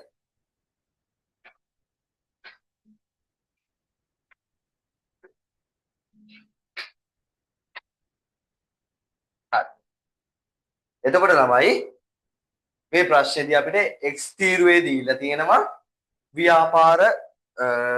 ව්‍යාපාරයක ව්‍යාපාර වර්ගීකරණය සඳහා යොදා ගන්නා ව්‍යාපාර වර්ගීකරණ පදනම් කිහිපයක්. ඒ වගේම y තීරුවේ තියෙනවා මෙන්න මේ ව්‍යාපාර වර්ගීකරණ පදනම් වලට අදාළ වෙන උදාහරණ කිහිපයක්. අපිට කියන්නේ මෙන්න මේ x තීරුව සහ y තීරුව නිවැරදිව ගැලපුව විට අපිට ලැබෙන නිවැරදි පිළිතුර තමයි අපෙන් අහන්නේ. එතකොට තමයි මේ x තීරුවේ තියෙන පළවෙනි පදනම නිෂ්පාදනයේ ස්වභාවය මත. නිෂ්පාදනයේ ස්වභාවය මත තමයි අපි ව්‍යාපාර වර්ගීකරණය කරන්නේ. යම්කිසි නිෂ්පාදන කටයුත්තක් කරනකොට ව්‍යාපාරයකට අදාළව ඒ නිෂ්පාදන කටයුත්ත කරන්නේ මොන ආකාරයකටද කියන පදනම මත තමයි මෙන්න මේ නිෂ්පාදනයේ ස්වභාවය මත තමයි අපි ව්‍යාපාර වර්ගීකරණය කරන්නේ. එතකොට නිෂ්පාදනයේ ස්වභාවය මත අපිට මූලික වශයෙන්ම අපිට ව්‍යාපාර වර්ගීකරණය කරන්න පුළුවන් මොකද්ද? ප්‍රාථමික නිෂ්පාදන ව්‍යාපාර, ද්විතීක නිෂ්පාදන ව්‍යාපාර සහ ත්‍රිතීක නිෂ්පාදන ව්‍යාපාර විදිහට. එතකොට ළමයි ප්‍රාථමික නිෂ්පාදන ව්‍යාපාර ගත්තාම ස්වභාවික සම්පත් ඒ ආකාරයෙන්ම ලබා ගැනීම සිදු කරන ලබන ව්‍යාපාරයක් සිදු වෙනසක් කරන්නේ නැතුව ඒ ආකාරයෙන්ම ලබා ගැනීම කරන ව්‍යාපාර අපිට ගන්න පුළුවන් ප්‍රාථමික නිෂ්පාදන විදිහට. එතකොට අපිට උදාහරණ විදිහට ගන්න පුළුවන් සාමාන්‍යයෙන් අපිට උදාහරණ ගන්න පුළුවන් කෘෂිකාර්මික කටයුතු, දීවර කටයුතු, දැව වනාන්තර කපන දේවල්, අන්න ඒ වගේම පතල් හා කැණීම් වගේ දේවල් අපිට ගන්න පුළුවන් ප්‍රාථමික නිෂ්පාදන විදිහට. එතකොට ළමයි ද්විතීක නිෂ්පාදන කියන්නේ මෙන්න මේ විදිහට ස්වභාව ධර්මයන්ගෙන් ලබාගත් සම්පත් විවිධ වෙනස්කම් වලට වාචනය කරලා සිදු කරන ලබන නිෂ්පාදන කටයුතු කරන ව්‍යාපාර අපි හඳුන්වනවා ද්විතීක නිෂ්පාදන ව්‍යාපාර විදිහට. එතකොට අපිට ගන්න පුළුවන් අපි මේ චෝක් කෑල්ලේ ඉඳලා අපේ මේ ඇඳුම් පැළඳුම් හදන ඇඟලුම් කර්මාන්ත, මේ නිෂ්පාදන කර්මාන්ත ආයතන, ඔන්න ඔය සියල්ල විදිකිරීම කර්මාන්ත ආයතන සියල්ලම අපිට ද්විතීක නිෂ්පාදන ව්‍යාපාර විදිහට ගන්න පුළුවන්. ඒ වගේම ළමයි ත්‍රිතීය නිෂ්පාදන විදිහට අපි ගන්නෙ මෙන්න මේ සේවාවන් තමයි අපිට ත්‍රිතීය නිෂ්පාදන විදිහට ගන්නෙ. එතකොට ළමයි මෙන්න මේ ප්‍රාථමික නිෂ්පාදන ස්වභාවය අනුව අපිට ප්‍රාථමික, ද්විතීක, ත්‍රිතීය විදිහට නිෂ්පාදන වර්ගීකරණය කරද්දී මෙන්න මේකේ මේ තියෙන උදාහරණ ගත්තාම මේකේ මේ කෘෂිකාර්මික කියන එක ගත්තාම නිෂ්පාදනයේ ස්වභාවය අනුව ව්‍යාපාර වර්ගීකරණය කරද්දී එන ප්‍රාථමික නිෂ්පාදන කියන ගණයට තමයි මෙන්න මේ කෘෂිකාර්මික කියන උදාහරණය එන්නේ. එතකොට අපිට එතකොට ළමයි මෙන්න මේ ප්‍රාථමික නිෂ්පාදන කියන එක අපිට ඒ විදිහටම අපිට දීලා තියෙනවා මේ පිළිතුරේදී ඊ විදිහට. එතකොට මෙන්න මේ නිෂ්පාදනයේ ස්වභාවය අනුව ව්‍යාපාර වර්ගීකරණය කරන්න වෙන්නේ ප්‍රාථමික නිෂ්පාදන කියන එක අපි නිෂ්පාදනයේ ස්වභාවය අනුව ව්‍යාපාර වර්ගීකරණය කියන පදනමට ඒවත් සංකල්පයට අපිට මේක ගන්න පුළුවන්. ඊ කියන පිළිතුර තමයි එතකොට නිෂ්පාදනයේ ස්වභාවය මත ව්‍යාපාර වර්ගීකරණය කිරීමේ පදනමට අපිට ගන්න වෙන්නේ. ඊළඟට තියෙනවා නිෂ්පාදන අංශය අනුව ගත්තාම අපිට නිෂ්පාදන අංශය අනුව අපි ව්‍යාපාර වර්ගීකරණය කරනවා ළමයි කෘෂිකාර්මික, කාර්මික සහ සේවාවන් විදියට. කුෂිකාර්මික කියන එක ගත්තාම කුෂිකාර්මික කියන එකට එනවා ළමයි සාමාන්‍යයෙන් ওই කුෂි වගා කටයුතු වෙනවා ඊට පස්සේ දැව වගේ දේවල් එනවා අන්න ඒ වගේ දීවර කටයුතු වගේ දේවල් තමයි කුෂිකාර්මික කියන අංශයට එන්නේ. එතකොට ළමයි මේකේ මේ නිෂ්පාදන අංශය අනුව ව්‍යාපාර වර්ගීකරණය කියන කරණය කිරීම කියන එක ගත්තාම කුෂිකාර්මික කියන එක මෙතන දීලා තියෙනවා. එතකොට නිෂ්පාදන අංශය අනුව ව්‍යාපාර වර්ගීකරණය කියන එකට අපිට වෙන්නේ මේ කුෂිකාර්මික කියන උදාහරණය ගන්න පුළුවන්. ඒ වගේම හිමිකාරීත්වය අනුව ව්‍යාපාර වර්ගීකරණය කිරීම ගත්තාම ළමයි හිමිකාරීත්වය අනුව මූලික වශයෙන් අපි ව්‍යාපාර වර්ගීකරණය කරනවා. පෞද්ගලික අංශයේ ව්‍යාපාරය සහ පොදු අංශයේ ව්‍යාපාර විදියට. එතකොට මේකේ පෞද්ගලික අංශය කියන පිළිතුර දීලා තිනවා. එතකොට මෙන්න මේ හිමිකාරීත්වය අනුව ව්‍යාපාර වර්ගීකරණය කරද්දී අපිට P විදියට තමයි අපිට ගන්න වෙන්නේ. පෞද්ගලික අංශයේ විදියට තමයි අංශය කියන එක තමයි උදාහරණයක් වශයෙන් ගන්න වෙන්නේ. ඊළඟට තමයි අරමුණු අනුව ව්‍යාපාර වර්ගීකරණය කරද්දී අරමුණු අනුව අපි ව්‍යාපාර ප්‍රධාන වශයෙන් කොටස් දෙකකට බෙදනවා. එකක් තමයි ලාභ අරමුණු කරගත් ව්‍යාපාර සහ ලාභ අරමුණු කර නොගත් ව්‍යාපාර විදියට. එතකොට මෙතන අපිට ලාභ පෙරදරිව කියන උත්තරේ දීලා තියෙනවා උදාහරණයක් දීලා තියෙනවා. එතකොට B කියන එක අපිට මෙන්න මේ අරමුණ අනුව ව්‍යාපාර වර්ගීකරණය කිරීමේ පදනමේ උදාහරණයක් වශයෙන් ගන්න පුළුවන්. ඊළඟට අපි පරිමාණය අනුව ව්‍යාපාර ගත්තාම ළමයි පරිමාණය අනුව අපි මූලික වශයෙන්ම ව්‍යාපාර වර්ගීකරණය කරනවා. මහා පරිමාණ ව්‍යාපාර, මධ්‍ය පරිමාණ ව්‍යාපාර සහ සුළු පරිමාණ ව්‍යාපාර විදියට. එතකොට මෙතන දීලා තියෙනවා සුළු හා මධ්‍ය පරිමාණ ව්‍යාපාර විදියට. එතකොට මෙන්න මේ පරිමාණය කියන පදනම මත යටතේ අපිට ව්‍යාපාර වර්ගීකරණය කරන්න වෙන්නේ මේ උදාහරණයේ විදිහට අපිට ගන්න වෙන්නේ මෙන්න මේ සුළු හා මධ්‍ය පරිමාණ ව්‍යාපාර කියන පිළිතුර. එතකොට මේකේ නිවැරදි පිළිතුර වෙන්නේ එකට E දෙකට A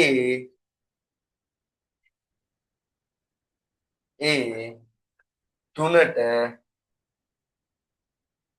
B සහ හතරට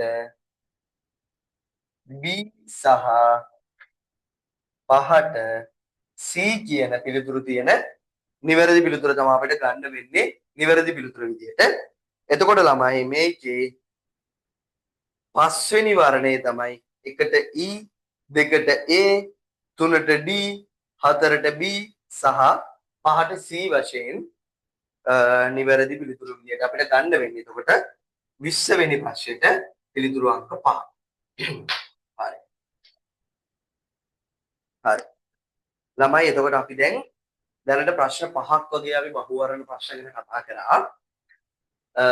එතකොට ළමයි දැන් මේ අපි දන්නවා අපිට A level exam එකේදී 2026 දරුවෝ මේ අපිට මේ ලබන තව මාසයක් දුක් නැහැ තව දවස් ඉතාමත් සුළු දින ප්‍රමාණයක් තියෙන්නේ. එතකොට 2026 අවුරුද්ද ලබන 2026 අගෝස්තු වල 2026 A level දරුවෝ exam එකට වාඩි වෙනවා. ඒ වගේම 2027 දරුවෝ 2027 අවුරුද්දේ ඒ අයට අවුරුදු දෙකක් කිව්වට දෙකක්ම නෑ. අපි සරලව ගත්තොත් අවුරුදු දෙකකට ආසන්න කාල සීමාවක් ඒ අයටත් තියෙනවා. එතකොට ගොඩක් දරුවන්ට තියෙන ප්‍රශ්නයක් මම මොකද මගේ ෆිසිකල් ක්ලාස් වලදී සහ ඔන්ලයින් තියරි ක්ලාස් වලදී දරුවෝ අහලා තිබ්බ ප්‍රශ්නත් එක්ක ගොඩක් දරුවන්ට තියෙන ප්‍රශ්නය තමයි කොහොමද තමන්ගේ දැන් මේ BS කියන විෂය අපි හැමෝම දන්නවනේ ළමයි මේක මේ පාඩම් කරන්න තියෙන විෂයක් කියලා.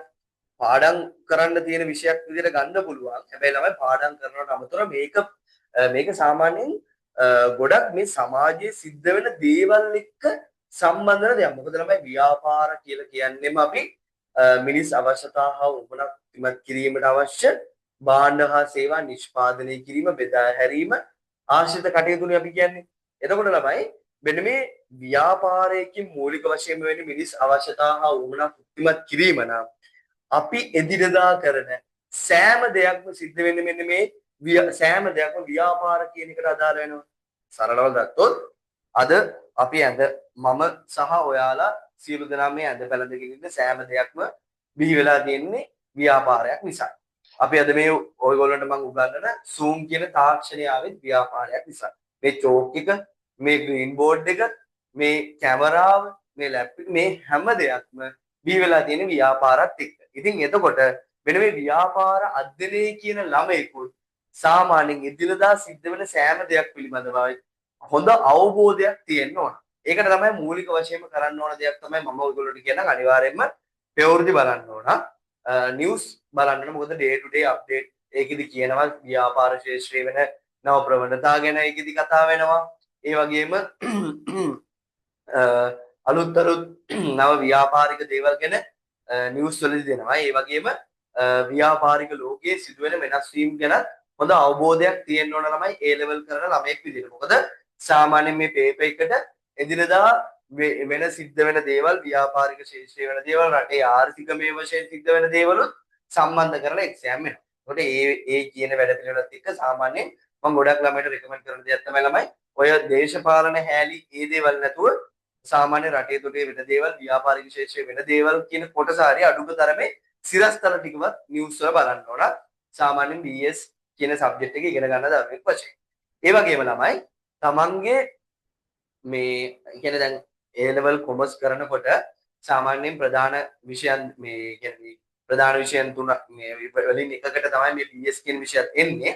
ඒකත් එක්ක අනිත් විෂයනුත් කරන ගමන්ම සාමාන්‍යයෙන් ළමයි දවසෙන් පැය දෙකක් හෝ පැය දෙකකට ආසන්න කාල සීමාවක මේ BS කියන සබ්ජෙක්ට් එකට දෙන්න ඕන. මොකද මේකේ ගොඩක් තියරි පැත්ත වැඩි. එතකොට තියරි දේවල් දරුවෝ ඔයගොල්ලෝ පාඩම් කරන්න ඕන. පාඩම් කරලා මතකෙ තියා ගන්න ඕන. හැබැයි මේක එකපාරක් පාඩම් කරා කියලා මේ දේවල් මතක හිටින්නේ. ඒක නිසා මේ විටින් විට මේ දේවල් ආවර්ජනය කරන්න ඕන, පාඩම් කරන්න ඕන. ඒ වගේම පේපර්ස් වලට උත්තර ලියන්න ඕන. එතකොට ඒ වගේම සම්මන්ත්‍රණ වලට සහභාගී වෙන්න ඕන. එතකොට මේ යාළුවොත් එක්ක මේ දේවල් සාකච්ඡා කරන ඔන්න ඔය කියන ක්‍රම වලින් තමයි ළමයි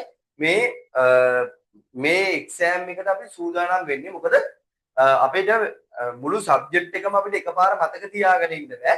හැබැයි අපි මේ සබ්ජෙක්ට් එකත් එක්ක ගැටෙනකොට අපි ඒකත් එක්කම ඉන්නකොට අපිට සාමාන්‍යයෙන් ඒ දේවල් මතකිනවා. ඒ දේවල් අපි මතකයේ තියෙනවා. ඉතින් ඒකත් එක්ක සාමාන්‍යයෙන් A level exam එකට ලියන දරුවෙක් ඔන්න ඔය කියන වැඩපිළිවෙලත් එක්ක තමන්ගේ පාඩම් වැඩ ටික කරගෙන යනවා නම් ඒත් එක්කම පේපර්ස් වලට නිවැරදිව උත්තර ලියලා ඒ දේවලුත් හුරු වෙනවා නම් සාමාන්‍ය ළමයි ඒකකට යනවා කියන එක ඉතාමත්ම පහසු වැඩක්. මොකද ලොකු දේවල් නෑ මේකේ දිනදා ජීවිතේ වෙන සරල දේවල්. මොකද BS කියන එක ගත්තාම ළමයි මේකේ තියෙන්නේ ඇත්තටම ගත්තොත් අපි දන්න දේවල්. මේකට අමුතු වචන ටිකක් තියෙනවා, බර වචන ටිකක් තියෙනවා. මේ වචන ටික දාලා එදිනදා අපි දකින දේවල් තමයි සාමාන්‍ය ව්‍යාපාරයක සිද්ධ වෙන්නේ. මොනවද? ව්‍යාපාරයකට එන ගැටලු මොනවද? ව්‍යාපාරයක් හා සම්බන්ධ වෙන පරිසරය මොනවද? ව්‍යාපාරයත් එක්ක සම්බන්ධ වෙන වෙනත් පාර්ශ්ව මොනවද? ඒ තුලින් ඇති වෙන්නේ මොනවද? ව්‍යාපාරයක තියෙන ගැටලු මොනවද? ඒවා විසඳගන්නේ කොහොමද?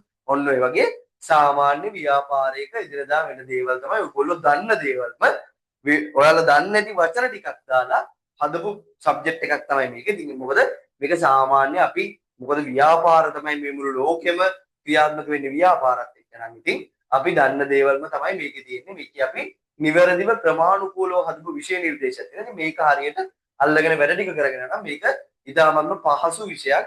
වැඩි ලොකු එෆර්ට් එකක් දාන්න නැතුව ඔයගොල්ලන්ට ඒ සාමාර්ථයකට යන්න පුළුවන් පහසුම විෂය විදිහට තමයි මම නම් මේ BS කියන විෂය දැක්කේ. හරි.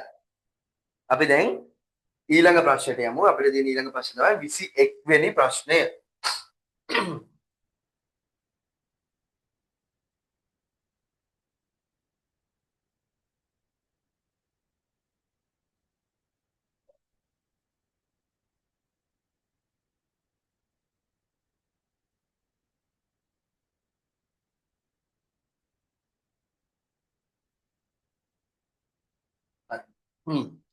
එතකොට ළමයි අපි 21 වෙනි ප්‍රශ්නේ බලපුවාම ඒක තියෙනවා නවීන තාක්ෂණික උපකරණ සහ බෝට්ටු යොදා ගැඹුරු මුහුදේ මසුල් ඇල්ලීම ප්‍රාථමික නිෂ්පාදනයේකි ද්විතීයික නිෂ්පාදනයේකි තෘතීය නිෂ්පාදනයේකි ප්‍රවාහ නිෂ්පාදනයේකි කාර නිෂ්පාදනයේ ළමයි මේකෙදි අපි ගත්තාම නවීන තාක්ෂණික උපකරණ සහ බෝට්ටු යොදා ගැඹුරු මුහුදේ මසුන් ඇල්ලීම. එතකොට ළමයි දැන් මෙතන මේ තියෙන නිෂ්පාදනයේ ස්වභාවය අනුව ව්‍යාපාර වර්ගීකරණය කිරීමන්නේ නිෂ්පාදිත වර්ගීකරණය කිරීමන්නේ. එතකොට ළමයි නිෂ්පාදනයේ ස්වභාවය අනුව අපි මූලික වශයෙන්ම ව්‍යාපාර වර්ගීකරණ ප්‍රාථමික නිෂ්පාදන, ද්විතීයික නිෂ්පාදන සහ තෘතීයික නිෂ්පාදන විදියට. එතකොට ළමයි මෙන්න මේ දීවර කටයුතු කියන එක ගත්තාම ළමයි මේක මූලික වශයෙන් වෙන්නේ ප්‍රාථමික නිෂ්පාදනයේ. මොකද මුහුදේ ඉන්න මාළු, මුහුදේ හරි කරදියේ මිරිදියේ වැවක හරි මාළු ඉන්නවා. මාළු ටික අපි දැලක් දාලා හරි බිලී බාලා හරි මොනවාම හරි ක්‍රමයකින් අල්ල ගන්නවා. අල්ලගෙන විකුණනවා. මාළුන්ගේ මේ මාළුවා කියන එකට වෙනසක් කරන්නේ නැහැ ළමයි. මාළුව අරගෙන වෙනස් කරලා උයලා දෙන එක අපි ද්විතීයික නිෂ්පාදනය කරනවා. හැබැයි මාළු අල්ලනවා කියන එක දීවර කටයුතු කියන එක ළමයි කෙලින්ම යන්නේ ප්‍රාථමික නිෂ්පාදනයට. හැබැයි මේ ප්‍රශ්න ටිකක් වෙනස් කරලා දිනවා. නවීන තාක්ෂණික උපකරණ සහිත බෝට්ටු වෙන. නවීන තාක්ෂණය මොන තාක්ෂණය ගත්තත් මොන ක්‍රමයේ ගත්තත් තමයි මේකෙදි මූලික වශයෙන්ම කරන්නේ ස්වභාවික සම්පතක් වෙන මාළු ටික ඒ ආකාරයෙන්ම ලබා ගැනීම තමයි සිදුවන්නේ. ඉතින් ඒක නිසා මේක ප්‍රාථමික නිෂ්පාදන ගණයට තමයි ගන්න. එතකොට 21 වෙනි ප්‍රශ්නෙට නිවැරදි පිළිතුරු විදිහට ගන්න වෙන්නේ අපිට පිළිතුරු අංක 1 ප්‍රාථමික නිෂ්පාදන විදිහට. ඊළඟට ළමයි තියෙනවා අපිට 22 වෙනි ප්‍රශ්නය. 22 වෙනි ප්‍රශ්නේ තියෙනවා ළමයි නවීන යන්ත්‍ර උපකරණ යොදා භූමිය සකස් කර වී වගා කිරීම. නවීන යන්ත්‍ර යොදා භූමිය සකස් කර වී වගා කිරීම ගත්තාම ළමයි මෙන්න මේ වගා කටයුතු කියන එක ළමයි මූලික වශයෙන් වෙන්නේ ප්‍රාථමික නිෂ්පාදන වලනේ අපි දන්නවනේ. එතකොට ප්‍රාථමික නිෂ්පාදනයක් නම් මොන නවීන යන්ත්‍ර යොදාගත්ත මොන දේ කරත් ස්වභාවික සම්පතක් කියන වෙන්නේ මේ පස සහ පොළව යොදාගෙන තමයි වී වගාව කරන්නේ. ඒක නිසා මේකෙදි මූලික වශයෙන් මේක ප්‍රාථමික නිෂ්පාදන කියන එකට තමයි යන්නේ. එතකොට 22 වෙනි ප්‍රශ්නයටත් නිවැරදි පිළිතුර වෙන්නේ පිළිතුරු අංක 1. ඊළඟට තියෙනවා පතල් හා කැනීම් ඉදිකිරීම යන දෑ අයත් වන. පතල් හා කැනීම් හා ඉදිකිරීම යන දෑ ගත්තාම ළමයි මේකෙදි වෙන්නේ අපි මේක අපි වර්ගීකරණය කරන්නේ නිෂ්පාදන අංශයන්. නිෂ්පාදන අංශය අනුව ව්‍යාපාර වර්ගීකරණය කරද්දී අපි කතා කරා ළමයි මෙන්න මේ නිෂ්පාදන අංශය අනුව අපි ව්‍යාපාර මූලික වශයෙන් කතා කරා කෘෂිකාර්මික කාර්මික සහ සේවා විදියට තමයි මෙන්න මේ ව්‍යාපාර හේවත් නිෂ්පාදිත අපි වර්ගීකරණය කරේ කෘෂිකාර්මික කාර්මික සහ සේවා කියලා. පතල් හා කැනීම් ඉදිකිරීම කියන මෙන්න මේ දේවල් ගත්තාම නෑ මේක කාර්මික කියන ගණයට තමයි යන්නේ. මොකද මේක කාර්මික වශයෙන් තමයි මේකෙදි මූලික වශයෙන් සිද්ධ වෙන්නේ. කාර්මික කටයුත්තක්. ඒක නිසා එතකොට මෙන්න මේ පතල් හා කැනීම් ඉදිකිරීම යන දේ අයත් වෙන්නේ කාර්මික අංශයට. එතකොට අපිට 23 වෙනි ප්‍රශ්නේ නිවැරදි පිළිතුර විදිහට ගන්නන්නේ කාර්මික අංශයට කියන පිළිතුර. ඒ කියන්නේ පිළිතුරු අංක 2. ඊළඟට තියෙනවා පහත වගුවේ දැක්වෙන්නේ ව්‍යාපාර වර්ග කිරීමේ පදනම් කීපයක් සහ ව්‍යාපාර වර්ග කීපයක්. වගුවක් තියෙනවා. මෙන්න මේ වගුවේ එක පැත්තක තියෙනවා ව්‍යාපාර වර්ග කිරීමේ පදනම්. පදනම් තියෙනවා එකකට. අනිත් පැත්තේ තියෙනවලු ව්‍යාපාර වර්ග.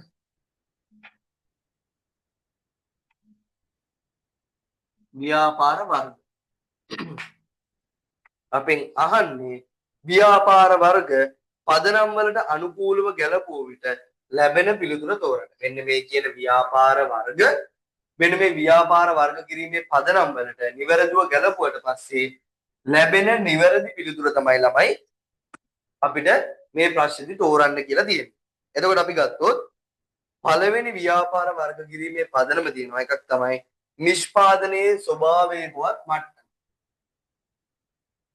නිෂ්පාදන ස්වභාවය කියලා අපි දාමු.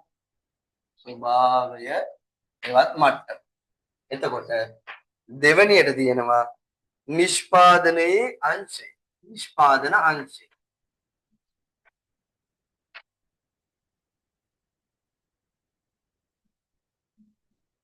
ඊළඟට තියෙනවා ළමයි හිමිකාරීත්වය.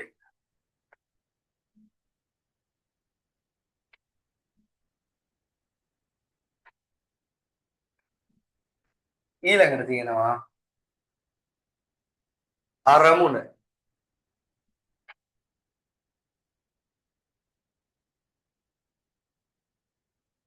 ඊළඟට තියෙන පදනම පරිමාණය.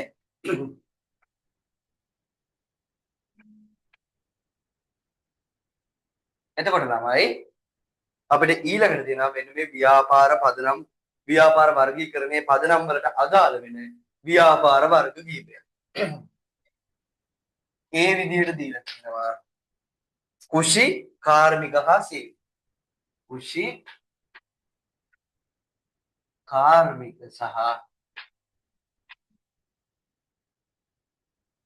සේවක. එතකොට B විදිහට තියෙනවා සුළු මධ්‍ය සහ මහා. සුළු මධ්‍ය සහ මහා.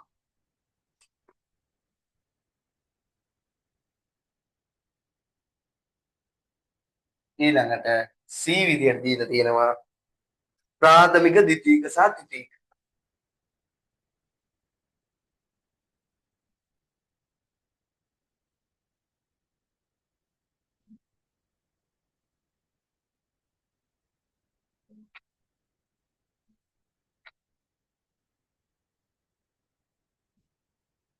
ඊළඟට D විදිහට දීලා තියෙනවා ලාභ ලැබීම ලාභ සඳහා නොවන. ලාභ ලැබීම සහ නොවන. ඊළඟට දීලා තියෙනවා E විදිහට පෞද්ගලික සහ පොදු විදිහට.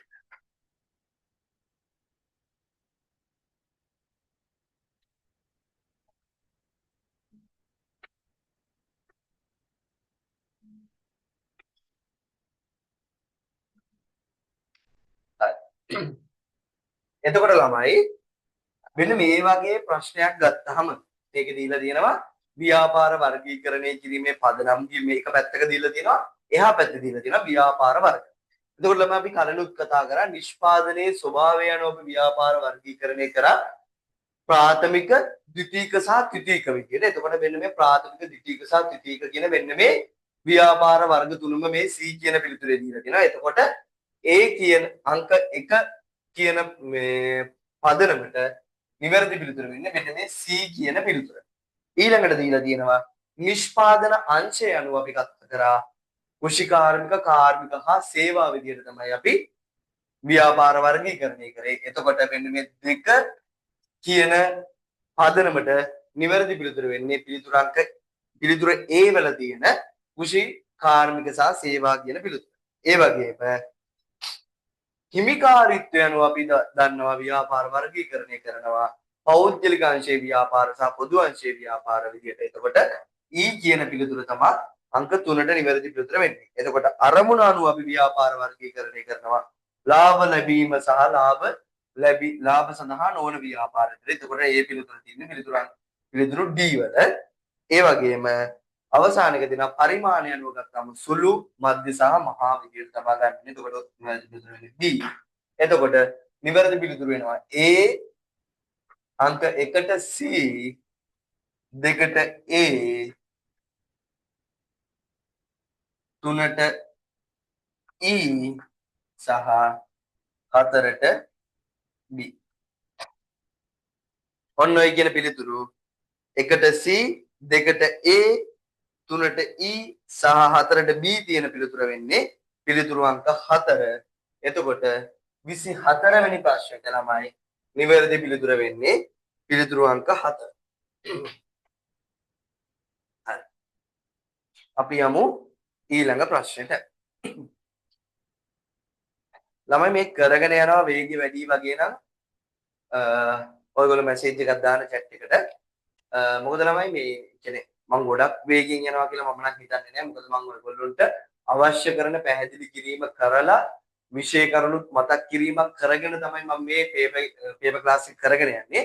මොකද කියනවා නම් දැන් ඔයගොල්ලෝ මේ වෙද්දී මෙන්න මේ පාඩම දැන් ගත්තාම දැන් 26 A level කරන ළමයි කරලා දැන් අවුරුද්දකටත් වඩා වැඩි වෙනවා.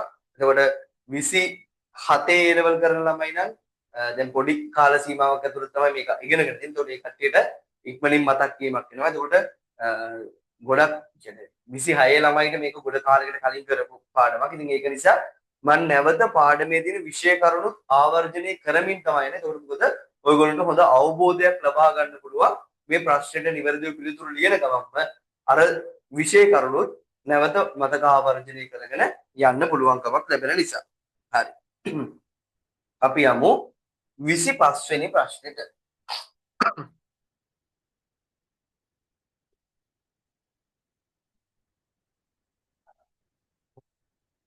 sorry.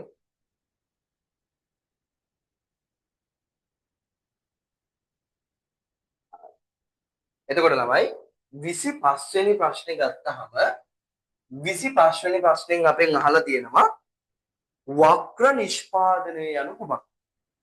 මොකක්ද ළමයි වක්‍ර නිෂ්පාදනය කියලා කියන්නේ? ළමයි වක්‍ර නිෂ්පාදනය කියලා කියන්නේ කිසියම් නිෂ්පාදන කටයුත්තක් කරනවා නම් වෙළඳ පොළ ඉලක්ක කරගෙන. ඒ කියන්නේ තමන්ගේ පරිභෝජනය සඳහා නෙවෙයි වෙනත් අයෙකුට හෝ වෙනත් පිරිසකට අලෙවි කිරීම සඳහා කිසියම් භාණ්ඩයක් හෝ සේවාවක් නිෂ්පාදනය කරනන්නේ ඒ කියන නිෂ්පාදනය වෙනත් කියනවා වක්‍ර නිෂ්පාදනය කියලා.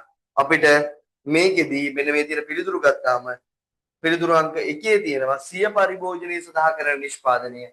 සිය පරිභෝජනය සඳහා කරන නිෂ්පාදනය මොකක්ද ළමයි? අපි ඒකට කියනවා ඍජු නිෂ්පාදනය කියලා.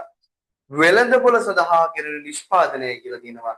වෙළඳපොළ සඳහා කරන නිෂ්පාදනය තමයි ළමයි අපි ඍජු වක්‍ර නිෂ්පාදනය කියලා කියන්නේ. එතකොට 25 වෙනි ප්‍රශ්නෙට වෙන්නේ නිවැරදි පිළිතුර වෙන්නේ පිළිතුරු අංක 2. අපි ඊළඟ පිළිතුරු දෙකක් බලමු. ප්‍රාථමික නිෂ්පාදනයේ විදිහට ගන්නත් බෑ. ද්විතීයික නිෂ්පාදනයේ විදිහට ගන්නත් බෑ. තෘතීය නිෂ්පාදනයේ විදිහට ගන්නත් බෑ. වක්‍ර නිෂ්පාදනය කියලා කියන්නේ ළමයි වෙළඳපොළ ඉලක්ක කරගෙන සිදු කරන ලබන නිෂ්පාදනයට අපි වක්‍ර නිෂ්පාදනයේ විදිහට හඳුන්වනු ලබනවා. ඊළඟට තියෙනවා 26 වෙනි ප්‍රශ්න. 26 වෙනි ප්‍රශ්නය අහලා තියෙනවා. ඒකේ ළමයි පොඩි printing mistake එකක් තියෙනවා, typing mistake එකක්. මේකේ තියෙනවා භාණ්ඩ වතට කියලා එකක්. මේක කපලා හදාගන්න භාණ්ඩයකට කියලා හදාගන්න භාණ්ඩයකට හෝ සේවාවකට වෙනත් භාණ්ඩයක් හෝ සේවාවක් වෙළඳාම් කිරීම හඳුන්වනුයේ කියලා තමයි මේකේ නිවැරදි පිළිතුර වෙන්නේ. කොට භාණ්ඩයකට හෝ සේවාවකට හෝ වෙනත් භාණ්ඩයක් හෝ සේවාවක් හෝ වෙළඳාම් කිරීම හඳුන්වන්නේ මොකක් කියලාද ළමයි? භාණ්ඩ හුවමාරුව හෙවත් බාටර් ක්‍රමය කියලා. අද ළමයි කිසියම් අපි දන්නවනේ මොකද ව්‍යාපාර කියන එක මේ වර්තමානයේ තියෙන ව්‍යාපාර දක්වා සංවර්ධනය වෙච්ච විදිය අපි දන්නවනේ. එතකොට ඔන්න ඔය විදිහට එනකොට ව්‍යාපාරවල ආරම්භයේ සිද්ධ වෙන්නේ තමයි මේ භාණ්ඩ හුවමාරු ක්‍රමය තුල. මෙන්න මේ භාණ්ඩ හුවමාරු ක්‍රමයේදී මූලික වශයෙන්ම වෙන්නේ එක් පුද්ගලයෙක් සතුව තියෙන භාණ්ඩයක් හෝ සේවාවක් තවත් පුද්ගලයෙකුට සපයලා ඒ වෙනුවට තවත් ඒ පුද්ගලයා සතුව තියෙන තවත් භාණ්ඩයක් හෝ සේවාවක් ලබා ගැනීම තමයි මෙන්න මේ භාණ්ඩ හුවමාරු ක්‍රමයේදී සිදු වෙන්නේ. ඉතින් ඔන්න ඔය විදිහට යම්කිසි භාණ්ඩයකට හෝ සේවාවකට හෝ වෙනත් භාණ්ඩයක් හෝ සේවාවක් වෙළඳාම් කිරීම හඳුන්වන්නේ භාණ්ඩ හුවමාරු හෙවත් බාටර් ක්‍රමය කියලා. මේක පළවෙනි පිළිතුරේම දීලා තියෙනවා. එතකොට 26 වෙනි ප්‍රශ්නෙට වෙන්නේ නිවැරදි පිළිතුරු අංක 1. ඊළඟට තියෙනවා 27 වෙනි ප්‍රශ්නේ අහලා තියෙනවා ඍජු නිෂ්පාදනය යනුවෙන් අදහස් කරන්නේ කියලා. ඍජු නිෂ්පාදනය කියන්නේ අපි කලිනුත් කතා කරා තමන්ගේ පරිභෝජනය සඳහා ස්වයං පරිභෝජනය සඳහා යම්කිසි භාණ්ඩයක් හෝ සේවාවක් නිෂ්පාදනය කරනවා නම් ඒක අපි ඍජු නිෂ්පාදනය කියනවා. අපි සාමාන්‍ය උදාහරණයකට ගත්තොත් අපි ගෙදර කෑම සඳහා ගෙදර උයා පියාගෙන කන්න යම්කිසි එළවලු ටිකක් ගෙදර වවනවා නම් අන්න ඒ වගේ දෙයක් වෙන්නේ ඍජු නිෂ්පාදනයේ විදිහට. හැබැයි යම්කිසි පුද්ගලයෙක් අලෙවි කිරීම සඳහා වෙළඳපොළ ඉලක්ක කරගෙන යම්කිසි වගා කටයුත්තක් කරනවා නම් අන්න ඒක අපි හඳුන්වනවා වක්‍ර නිෂ්පාදනයේ විදිහට. හැබැයි තමන්ගේ පරිභෝජනය සඳහා ස්වයං පරිභෝජනය සඳහා භාණ්ඩයක් හෝ සේවාවක් නිෂ්පාදනය කරනවා නම් ඒක අපි ඍජු නිෂ්පාදනයේ විදිහට ගන්නවා. මේකේ තියෙනවා පළවෙනි පිළිතුර තියෙනවා ගනුදෙනුකරුගේ ඇනවුම් මත කරන නිෂ්පාදනය. ගනුදෙනුකරුගේ ඇනවුම් මත කරන නිෂ්පාදනය මෙතෙන්දි ගන්න බෑ. ප්‍රාථමික නිෂ්පාදනයයි ප්‍රාථමික නිෂ්පාදනයක් නෙමෙයි. වෙළඳපොළ හරහා කරන නිෂ්පාදනය ඒකත් නෙමෙයි. සිය පරිභෝජනය සඳහා කරන නිෂ්පාදනය කියන එක තමයි අපිට නිවැරදි පිළිතුර විදිහට ගන්න වෙන්නේ. පිළිතුරු අංක 4 තමයි 27 වෙනි ප්‍රශ්නෙට නිවැරදි පිළිතුර විදිහට අපිට ගන්න වෙන්නේ. ඒ වගේම පාරිභෝගික අවශ්‍යතාව හා උවමනා මත කරන නිෂ්පාදනය කියන එකත් අපිට නිවැරදි පිළිතුරක් විදිහට ගන්න වෙන්නේ නැහැ. එතකොට ළමයි ඊළඟට අපිට තියෙනවා ඊළඟ ප්‍රශ්නේ 28 වෙනි ප්‍රශ්නය. 28 වෙනි ප්‍රශ්නෙට අපි යමු.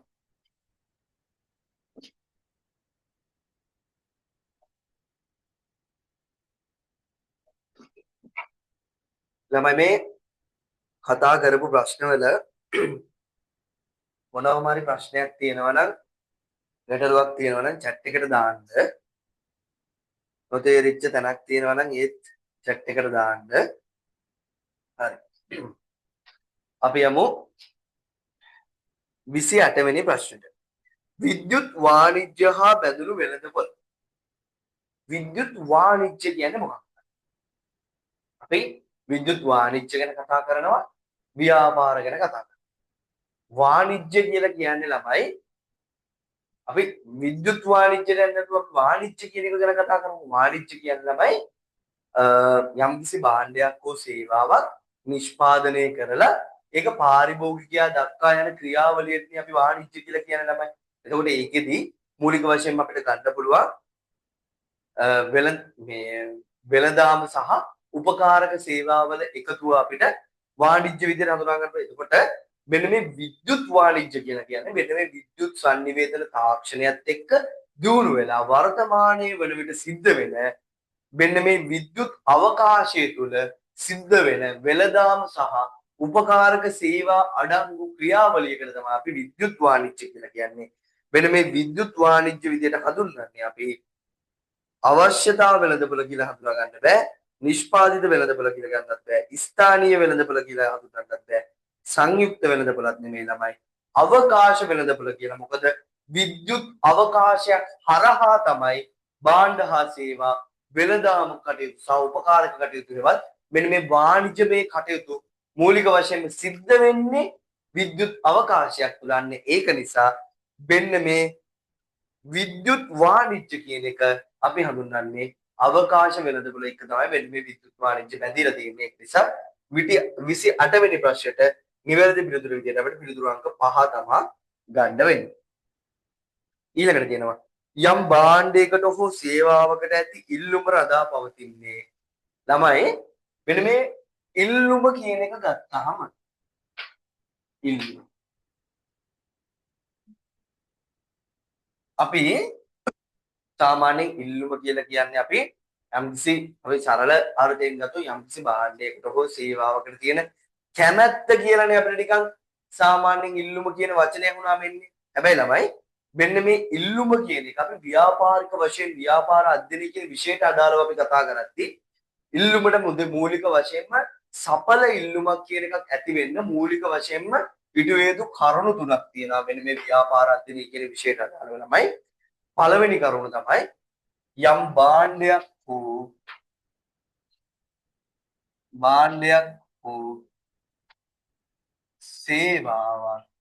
හෝ සේවාවක්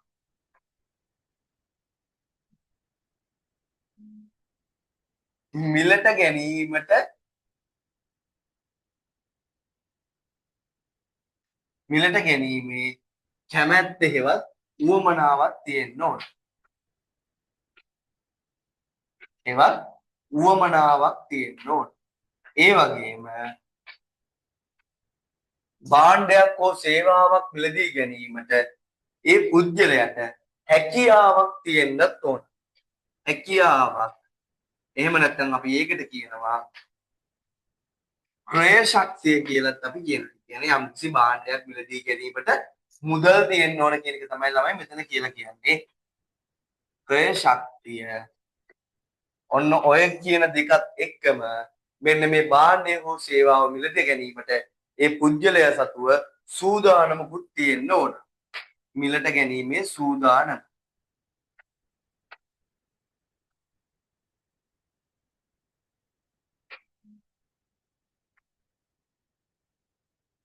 ඔන්න ඔය කියන අරමුණු තුන ඉටු වුණොත් තමයි නිවැරදිව සඵල ඉල්ලුමක් ඇති වෙන්නේ ළමයි. එතකොට යම්කිසි භාණ්ඩයක් හෝ සේවාවක් මිලට ගැනීමට කැමැත්තක් ඉවත් උවමනාවක් තියෙන්න ඕන පුද්ගලයෙක්ට.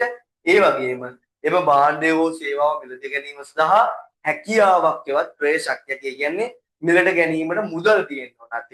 ඒ වගේම මිලට ගැනීමට සූදානම්කුත් තියෙනවා. ඔන්න ඔය කියන තුන ඇති වුණොත් තමයි ඉල්ලුමක් ඇති වෙන්නේ. මේකේ තියෙනවා රජයේ නීති මතය, වැටුප් හා වේතන මතය, උවමනාව හා ගෙවීමේ හැකියාව මතය, ඒ වගේම සමස්ත සැපයුම් මතය, බෙදා හැරීම් මාර්ග මතය ගත්තාම මේකේ ළමයි අපිට නිවැරදි පිළිතුරු විදිහට ගන්න වෙන්නේ පිළිතුරු අංක 3 උවමනාව හා ගෙවීමේ හැකියාව මතය කියනවා. මොකද මේකේ පළවෙනි එක දෙනවා උවමනාව කියන එකත් ගෙවීමේ හැකියාවක් තියෙනවා. ඔන්න ඔය දෙකම තියෙන නිසා අපිට නිවැරදි පිළිතුරු විදිහට ගන්න උවමනාව හා ගෙවීම මතය කියන එක. එතකොට 29 වෙනි ප්‍රශ්නෙට අපිට නිවැරදි පිළිතුරු විදිහට ගන්නනේ පිළිතුරු අංක 3.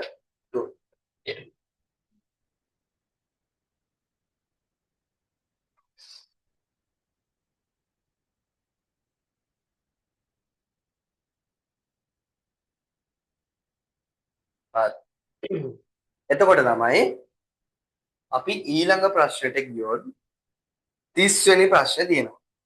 පහත සඳහන් වන්නේ නිෂ්පාදන වර්ගීකරණයේදී භාවිතා කරන පද කිහිපෙයි. පහත සඳහන් වන්නේ නිෂ්පාදන වර්ගීකරණයේදී භාවිතා කරන පද කිහිපයකි.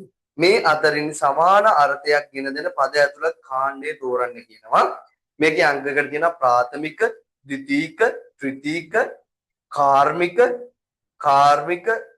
සේවා, වාණිජ්‍ය කියන ඔන්න ඔය කියන දේවල්. ඔන්න ඔය කියන පදවලින් සමානාර්ථයක් තියෙන පද ගත්තාම තමයි අපිට අංක 1 පිළිතුරේ තියෙන ප්‍රාථමික, කාර්මික හා සේවා කියන එක. මේ ප්‍රාථමික කියන එක ගත්තාම ළමයි නිෂ්පාදනයේ ස්වභාවය මත ව්‍යාපාර වර්ගීකරණය කරන පදනමක්. එතකොට කාර්මික කියන එක ගත්තාම නිෂ්පාදන අංශය අනුව එන වර්ගීකරණයක්. සේවා කියන එකත් අංශය අනුව එන වර්ගීකරණයක්. එතකොට මේ තුනම අපිට සමාන පදයක් විදිහට ගන්න බෑ. ද්විතීක, කුෂිකාර්මික, වාණිජ්‍ය කියන එක ගත්තාම ද්විතීක කියන්නේ ළමයි මෙන්න මේ නිෂ්පාදන අංශය අනුව ව්‍යාපාර වර්ගීකරණය කිරීමේ එකක්. එතකොට කුෂිකාර්මික සහ ද්විතීක කියන එක කොහෙත්ම සමාන වෙන්නේ නැහැ. වාණිජ්‍ය කියන එකත් මේ දේවල් වලට සමාන වෙන්නේ නැහැ.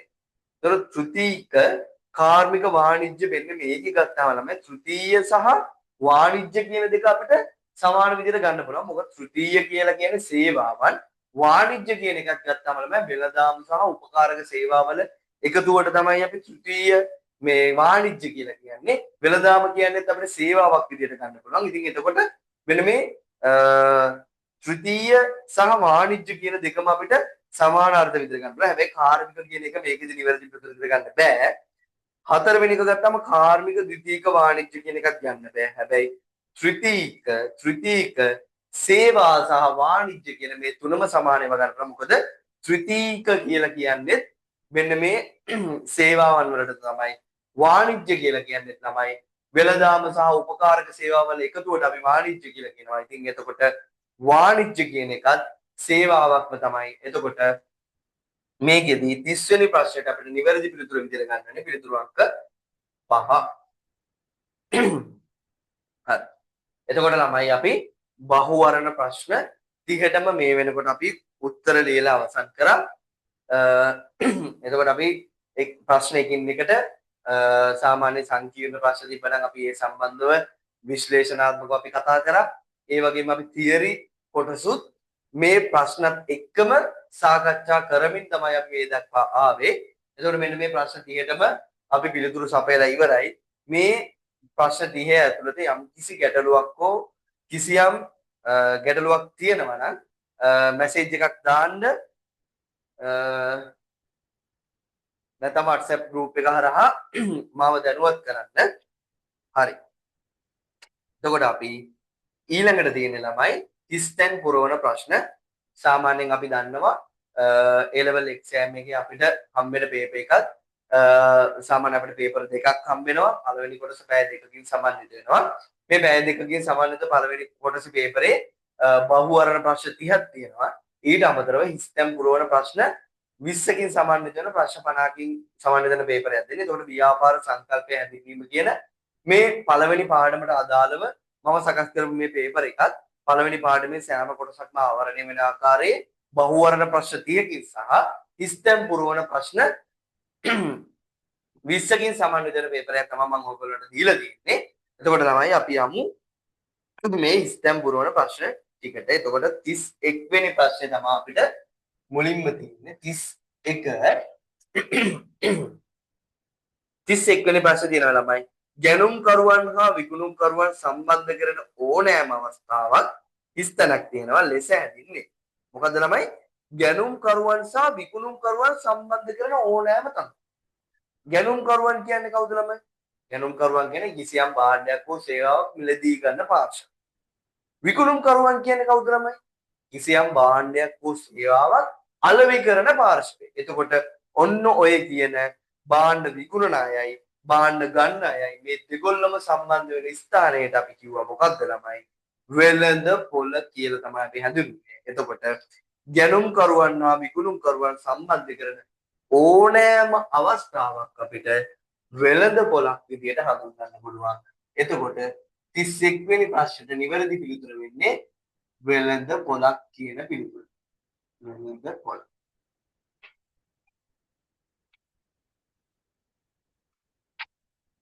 ඊළඟට අපි යනවා 32 වෙනි ප්‍රශ්නට. 32 වෙනි ප්‍රශ්නේ තියෙනවා. සිය අපේක්ෂා ඉටුවීම පිළිබඳව ගැනුම්කරු තුල ඇතිවන හැඟීම ලෙස හැදින්නේ ස්තනක් ලෙස හැදින්නේ.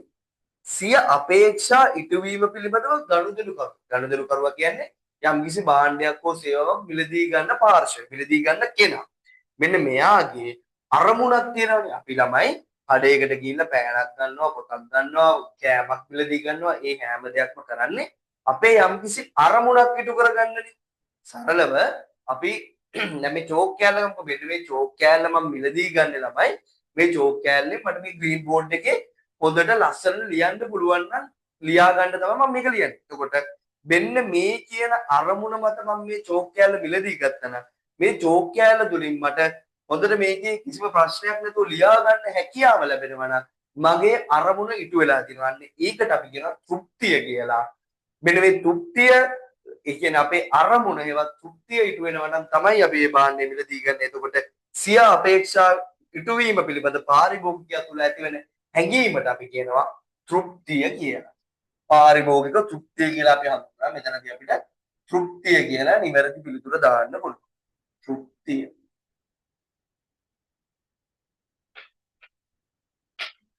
ඊළඟට තියෙනවා ළමයි 33 වෙනි ප්‍රශ්නය. වර්තමාන හා විභව ගනුදෙනුකරුවන්ගේ එකතුව ස්තනක් ලෙස හැඳින්වේ. වර්තමාන සහ විභව.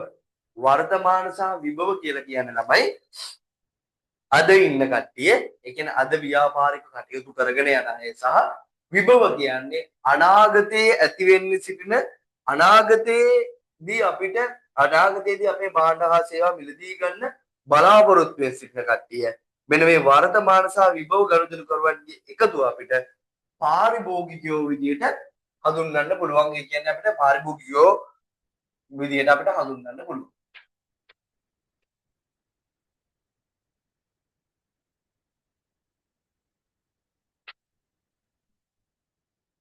ඊළඟට 34 වෙනි ප්‍රශ්නේ තියෙනවා නිවැරදි පිළිතුර.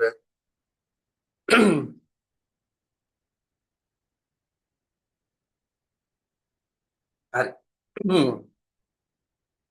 ඒ වගේම ළමයි මේකට අපිට ඕනනම් මේ වර්තමාන හා විභව ගනුදෙනුකරුවන්ගේ එකතුව කියන එකට අපිට වෙළඳ පොළක් කියලා හඳුන්වන්න පුළුවන්. මොකද ළමයි මේකෙදි මෙන්න මේ වර්තමාන හා අනාගත මේක විභව ආයෝජකයන් කියන දෙපිරිසම සම්බන්ධ වෙන නිසා. හරි. එතකොට අපිට යනවා 34 වෙනි ප්‍රශ්නෙට. 34 වෙනි ප්‍රශ්නේ කියනවා ළමයි මෙන්න මෙහෙම. භාණ්ඩ භාවිතය අනුව පාරිභෝගික භාණ්ඩ හා කාර්මික භාණ්ඩ වශයෙන්ද තව දුරටත් පාරිභෝගික භාණ්ඩ ස්තැන් 4ක් තියෙනවා. ඒ වගේම වශයෙන්ද කාර්මික භාණ්ඩ නැවත ස්තැන් 3ක් තියලා වශයෙන්ද වර්ග කර දැක්විය හැකියි. මෙන්න මෙහෙමයි ළමයි. භාණ්ඩ කියන එක අපි ගත්තාම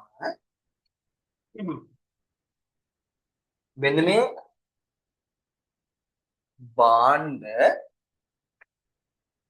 මූලික වශයෙන්ම ළමයි අපිට විවිධ පදනම් යටතේ වර්ගීකරණය කරන්න පුළුවන්. ඒකෙදී අපි ගන්නවා ස්පෘශ්‍ය භාවයේ මත අපිට නිෂ්පාදිත වර්ගීකරණය කරන්න පුළුවන්. ඒ වගේම ස්පෘශ්‍ය භාවයේ මත තමයි අපි නිෂ්පාදිත වර්ගීකරණය කරේ භාණ්ඩ හා සේවා විදිහට.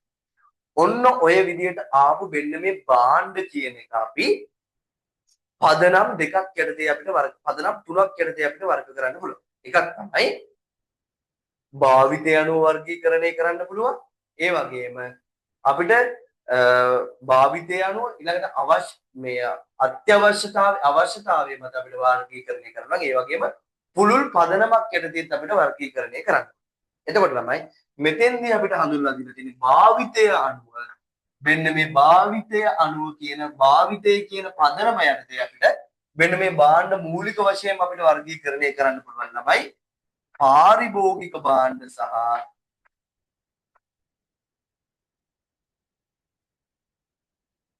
කාර්මික භාණ්ඩ විශේෂ. එතකොට ළමයි මෙන්න මේ පාරිභෝගික භාණ්ඩ කියන්නේ මොනවද?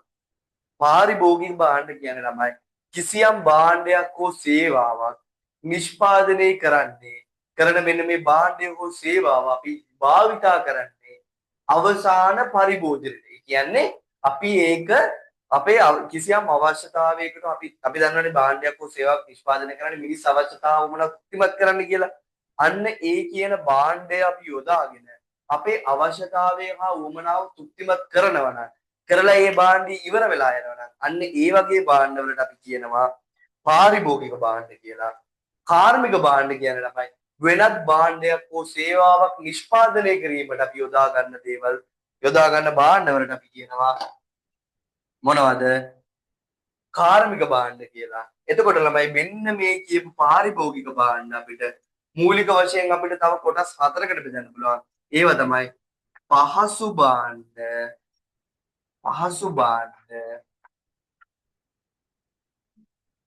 සාප්පු භාණ්ඩ,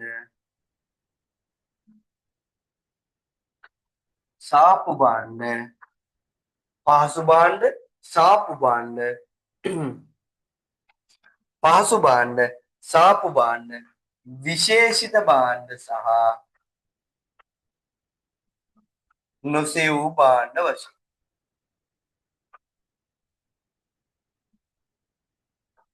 ඒ වගේම ළමයි මෙන්න මේ කාර්මික භාණ්ඩත් අපිට මූලික වශයෙන්ම කොටස් අපිට තුනකට බෙදන්න පුළුවන්. ඒවා තමයි ද්‍රව්‍ය හා කොටස්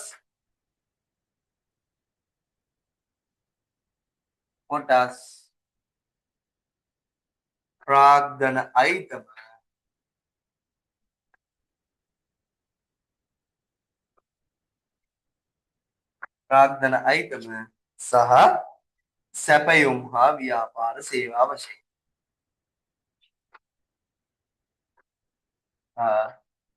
ව්‍යාපාර සේවා.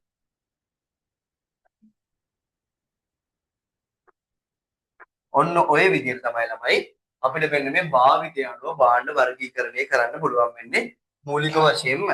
එතකොට ළමයි මෙන්න මේ ප්‍රශ්නෙට නිවැරදි පිළිතුර වෙන්නේ භාණ්ඩ භාවිතය අනුව පාරිභෝගික භාණ්ඩ සහ කාර්මික භාණ්ඩ වශයෙන් කාර්මික භාණ්ඩ වශයෙන් වර්ග කරේ. තව දුරටත් පාරිභෝගික භාණ්ඩ, පහසු භාණ්ඩ, සාප්පු භාණ්ඩ, විශේෂිත භාණ්ඩ සහ නොසෙවූ භාණ්ඩ වශයෙන්ද කාර්මික භාණ්ඩ, ද්‍රව්‍ය හා කොටස් ප්‍රාග්ධන අයිතම සැපයුම් හා ව්‍යාපාර වශයෙන්ද වර්ග කර දැක්විය හැකියි කියලා.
හරි.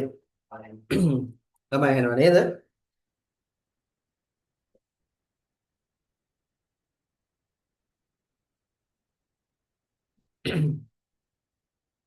පොඩි කාර්මික දෝෂයක් වුණා. හරි. එතකොට ළමයි අපි දැන් කතා කරගෙන හිටියේ මොකද්ද? විකිණීම සඳහා වෙළඳපොලේ ඇති එහෙත් ඒ බව පාරිභෝගිකයා නොදන්නා භාණ්ඩ 30 තැනක් ලෙස හැඳින්වේ කියලානේ අපි බැලුවේ. එතකොට ඒ කියන්නේ මෙන්න මේ නොසෙවූ භාණ්ඩ ගැන තමයි කියන්නේ ළමයි. මේ නොසෙවූ භාණ්ඩ කියන එක වෙළඳපොලේ විකුණන්න තියෙනවා. තිබ්බට පාරිභෝගිකයන් දන්නේ නැහැ මේ වගේ භාණ්ඩයක් විකුණන්න තියෙනවා කියලා.